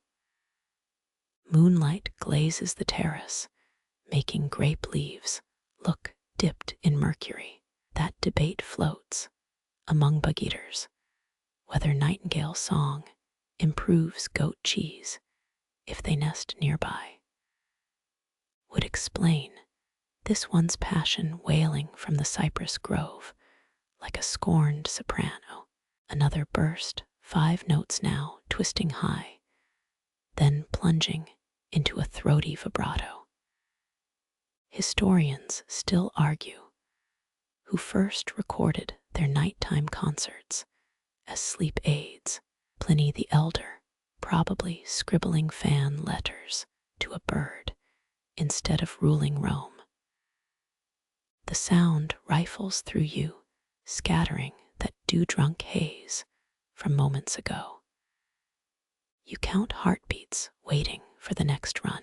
3, then it comes like a backstreet lute player showing off. 4 notes again, but faster. Then 7, a staircase of sound, only to trip at the bottom. This bird's either young or drunk on fermented figs, like those you saw rotting near the stream. A moth pale as aspirin powder jerks past your face toward the lamplit table. It misses the flame, collides with your abandoned cup before zigging back into dark. Your pinky, curled against the bench, catches a dewdrop sliding down the clay. Cold spreads fast, but you let it, anchoring you here, not in sleep, not yet. Nightingale takes a breath, or so you assume, before launching into a 10-note aria. Flawless, no hiccups, just silk poured from an endless black spout. Far off, the owl hoots once, half-hearted, a critic, heckling from the cheap seats. Your ribs buzz, sympathetic, as if your skeleton wants to hum along. Shawl bunched at your waist itches, with ghost wool fuzz against bare skin. You scratch, lazy, tracing one embroidered rabbit mid-leap, then yawn, jaw cracking like kindling. That old belief from Lombardy shepherds claims nightingales steal breath from open-mouthed sleepers, dangerous to nap.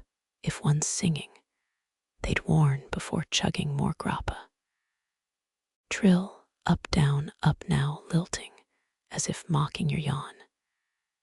You imagine the bird, tiny chest puffed, feathers gleaming like wet obsidian. Soft joke occurs about feather dusters, opera divas, but your mind just flops like a hooked fish. Scholars love dissecting why some males warble all night while others croak like rusted hinges. DNA, habitat, moon phase, all vie for top blame. You vote jealousy, knowing his mate snoozes cozy while he blusters under stars. Lid droops your left eye as another flurry dives left, then swirls into nonsense scales. Lake Bolsena, some 30 miles off, breeds these guys, thick as thieves in marsh reeds. Their cousins on Crete sound like whistling tea kettles. Half this elegance, double the annoyance. Breeze noses through the wisteria, dropping one tired petal on your knee. Purple, barely visible, gone gray in this lesser light. Nightingale pauses, or maybe you drifted through its song like a ghost ship. Silence now palpable, as if hills crowd closer, leaning in. Even the moth gone, bored stiff by the lack of chorus. Your hips tilt, ever so right, letting the stone bench prop you upright. Stars smudge, if you squint, into bright lint stuck on black felt. That big one, Vega, aching indigo without dewdrops to splinter its glare. Then, just as surrender oozes up your spine, it starts again. High, sweet, 3 notes only that catch in the hollow of your throat. Roman vineyard guards used them as feathered alarms, cheaper than dogs and less whining. You half laugh, quiets as the bird rifles through another dozen notes. Syllables tripping flawless, volleyballs of sound, bumped skyward, never dropped. Muscle by muscle, you unravel, letting each note tug, a knot loose. Phantom warmth blooms under your palms, where dew soaks the stone. You imagine Etruscan teens slipping here to neck under nightingale concerts. Better soundtrack than those drunken pipes Their dads wheezed at harvest feasts. A final run explodes, 20 notes, maybe 30, all galloping, coasting into silence. Echo clings a half second, or maybe that's just your pulse in your ears. The bench feels wider now, cool where your thighs meet stone. Your chin nudges collarbone with agreeable weight, like wet sand in a sock. Somewhere, the nightingale flits off his set list, done to grub for worms or rest. You try tracking his flight with ears, but the dark swallows all wing sound. Half-dream stitches blend stone cool into birdsong, into your own breath slowing. Far off, the creek brays one low note, like a double bass, plucked underwater. Fingers unclench from the shawl's fringe, limp at last. Little wonder they whispered, beware their song. If this is how, it rewires your bones.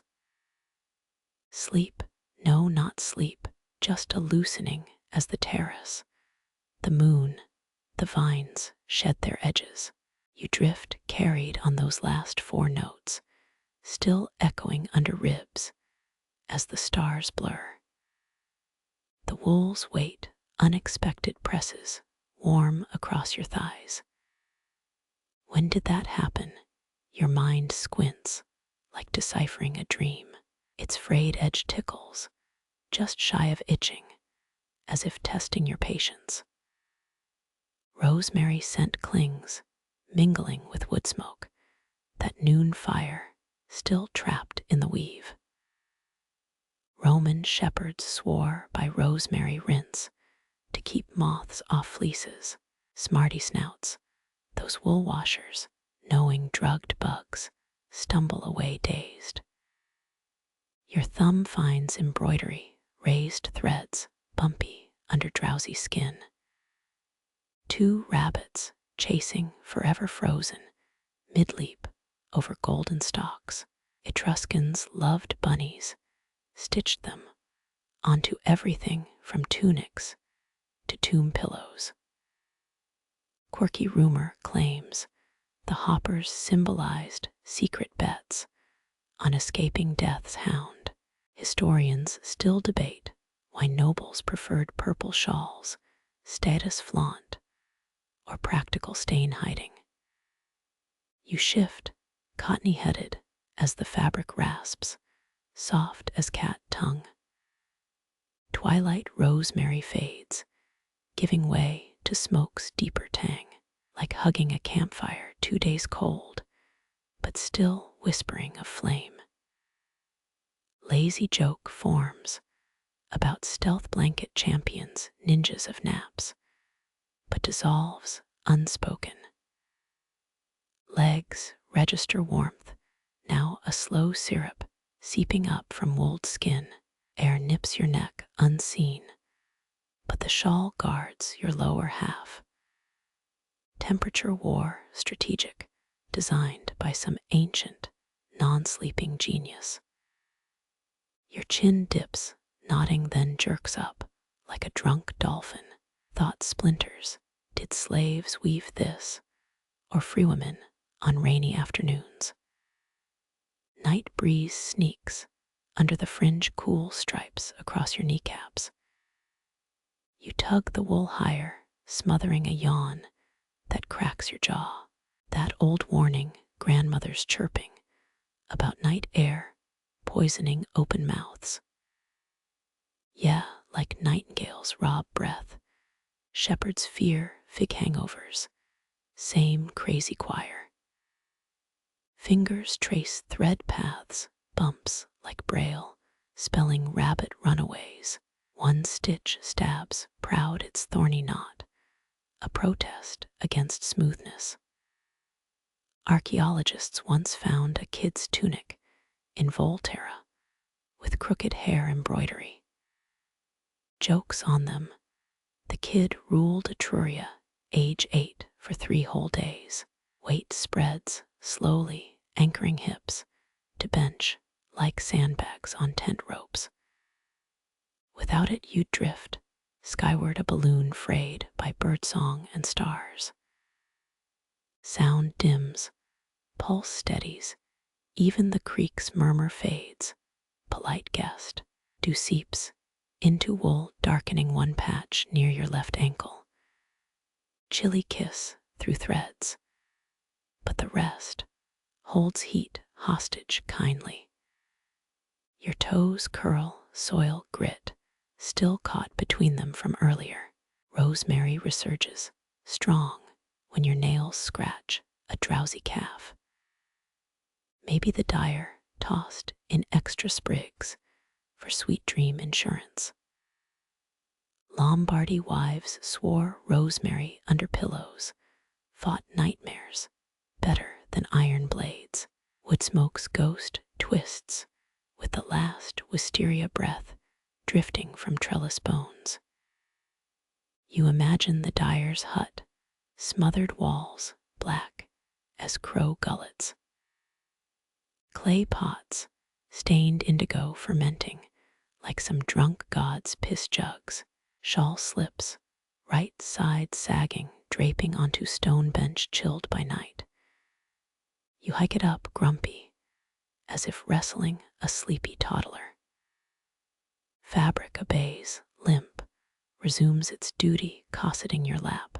Moth flutters near aimless divots in air like skipped stones. It veers from wool to your wrist, tickling veins with paper wings. Pilfered moon dust, maybe, or just scales rubbed off from its last lamp crash. Warmth lulls until yawn cracks your face like walnut shell. Lips taste wine residue and something else dusty old as loom songs. Rabbit embroidery warms under your palm as if running from your touch. Gold thread glints, faint no brighter than a gnat's eyelash. Breath slows, wool rising, steady as bellows on your trembling belly. Night's final thought, wondering who draped this without waking you. Top-tier stealth your vote before the shawl's weight pulls you under gentle as an anchor through butter. The owl's call lingers inside your skull louder now than when it pierced the dark. Its echo stretches, thinning like hot glass, spun into fragile threads. Some Etruscan dream readers swore night birds carried messages from the underworld's shadowless plains. Archaeologists found owl bones in graves, clutched by skeletal hands like grim talismans. One quirky scroll claims priests fed owls honeyed mice to sweeten their death omens. Historians still argue whether those hoots meant comfort or warnings for listeners half asleep. Your shawl's rabbits blur gold stitching gone liquid under heavy lids. Their chase slows, staggering, as if wading through molten amber. Breath evens, pulling rosemary deep, fighting the yawn that wins anyway. Palms flatten against stone bench, cool, seeping up into sleepy wrists. A moth drifts pale ghost between you and the dimming clay lamp. Its wings brush your cheek, powder soft, leaving a moon dust smear. Roman mattress stuffers prized moth wings for insomnia cures, alongside donkey eyelashes. Lazy thought flickers, how many moths died for Caesar's beauty sleep, but dissolves unsaid. Wood smoke fades, replaced by dew's damp kiss, rising from vineyard soil. Bare toes flex, earlier grit long shed, skin clean as sun-bleached linen. That midnight stream far below murmurs patient nonsense to valley stones. You count its syllables, 3 low, 1 high, a lullaby older than iron. Wind lifts, rustling grape leaves into papery applause for no one. Stars multiply, peeling back darkness layer by silky layer. Your gaze fixates on Orion's belt, 3 stabbed holes in a black hide. Etruscans called it Tarchon's arrow, shot each autumn to pierce winter's heart. Skeptics whisper they just loved pointy things on pottery and spear tips. Fingers grope half awake for the empty cup now dew-slicked. Clay chills your grip, startling nerves, still loyal to daytime heat. Lip touches rim, tasting stale wine, and something ancient, stone dust, perhaps. Funny how vessels hold ghosts of flavors long after draining. Like that cup from Populonia, stained with pomegranate wine, traced through burial ash. Butterflies, no, wait, just thoughts, flit behind closed eyes. Crimson wings over tomb frescoes torn off by grave robbers' haste. Etruscan artists painted them, escaping corpses' lips, souls fleeing toward hazy light. One fresco shows a butterfly perched on a grinning skull, its proboscis sipping tear-shaped wine drops. Absurd image sticks, a drunk butterfly nursing a headache from some god's wine cellar. Shawl tightens as you slump wool bunching around bent elbows. Weight shifts, hips sinking deeper into stone worn smooth by centuries. That groove, thumb traced earlier, now cradles your spine like a mother's palm. Lamp flame dies, gasping in final wax, a saffron wink gone dark. New shadows bloom, velvet, swallowing terrace walls, bench your own feet. You don't mind, darkness fits, like second skin soft as ash. Night air thickens, sweet with rotten grapes, crushed under moonlight's heel. Figs drip, unseen, somewhere left their plop rhythmic, as lazy clock ticks. Sound pulls you toward memory of sticky hands, childhood summers, same sticky joy. Breath hitches, startling you when did breathing become so complicated. Lungs rebel against nothing, just the body's fussy pre-sleep checklist. Heart slows, thuds spaced, like millstones grinding, distant, foreign blue wheat. Owl call comes now inside, your rib cage hollow and huge. Bones ring metal struck, once, twice, then stillness, soaked in aftersound. Scholars still dissect owl calls on Etruscan bronze mirrors, omens, or decoration. You side with pretty shiny things because history needs more confetti sometimes. Teeth unclench, jaw slack, as if muscles forgot their daily duty. Tongue lies heavy, copper taste blooming from some hidden sleep bruise. Swallow twice, chasing it with nothing but night's thick spit. A dream flutters, not quite landed, offering wings, not yet stories. Your mind grabs, listless, at its edges, bright threads in fathomless cloth. Etruscan weavers called dreams, butterflies you catch by holding still in perfect dark. Quirky notion drifts. What if nightmares are just moths crashing into cheeks? Weight lifts, suddenly shawl sliding, pooling around your ankles. Chill nips knees, but the cold feels distant like bad news, told through thick glass. Hands stay limp, powerless, to retrieve warmth gone rogue below. Stars wheel as eyelids fall, shuddering the terrace, vineyard, moon, whole sorry sky. You float not flying, just untethered from bones, gravity, damp wool. Somewhere an owl or a memory of one calls 3 times. You answer inside, where no sound ever makes it past lips. Dark gulps you gentle as wine swallowed by parched earth. Time stretches, sags, until seconds blur like rain on fresco paint. Last flicker the lamp's ghost dancing behind lids, amber smudge, then nothing. Sleep comes not as thief, but librarian stamping volumes inside your skull. You forget to count sheep or butterflies or whatever odd things guard tonight's rest. The terrace waits patient for dawn, but you're already gone, carried on silent wings as a blink caught between seconds washes you downstream. The owl's call fades, absorbed by your marrow, a vibration rather than sound. Vineyard shadows bleed together, their edges dissolving like ink in water.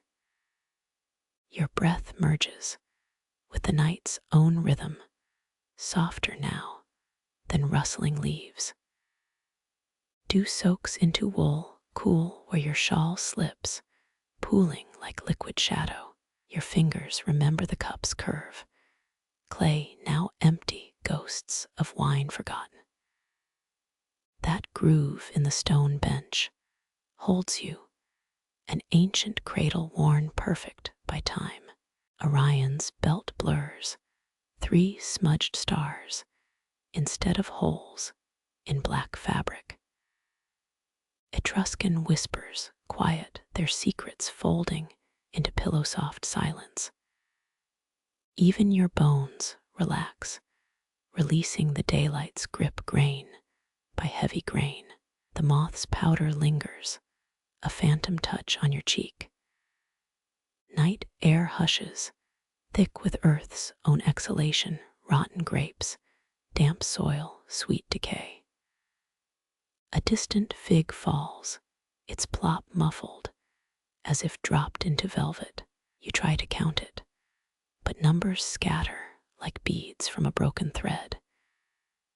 Your tongue rests, suddenly weightless, as copper fades into nothingness. Ribs expand slower now, air drawn deep, then surrendered without struggle. Dark feels intimate, no longer empty, but woven around you like spider silk. Somewhere the owl, or wind mimicking it, trills once. Your throat answers, a soundless hum, lost beneath skin and sternum. Eyelids seal, final as burial stones, yet gentle. Stars wheel unseen, their light carried inward to paint dreams on waiting walls. Sleep rises, not conquering, but claiming what was always hers. You float untethered from stone, from wool, from the husk of self. Downstream, the terrace recedes, a fading mural as darkness drinks you whole. No need to clutch at thoughts. They unravel, soft as grape skins in rain. The last flicker, not light, but awareness, snuffs itself. Night cradles what remains, holding you, as soil holds roots, patient for dawn. You dissolve grain by grain into the world's quiet breath.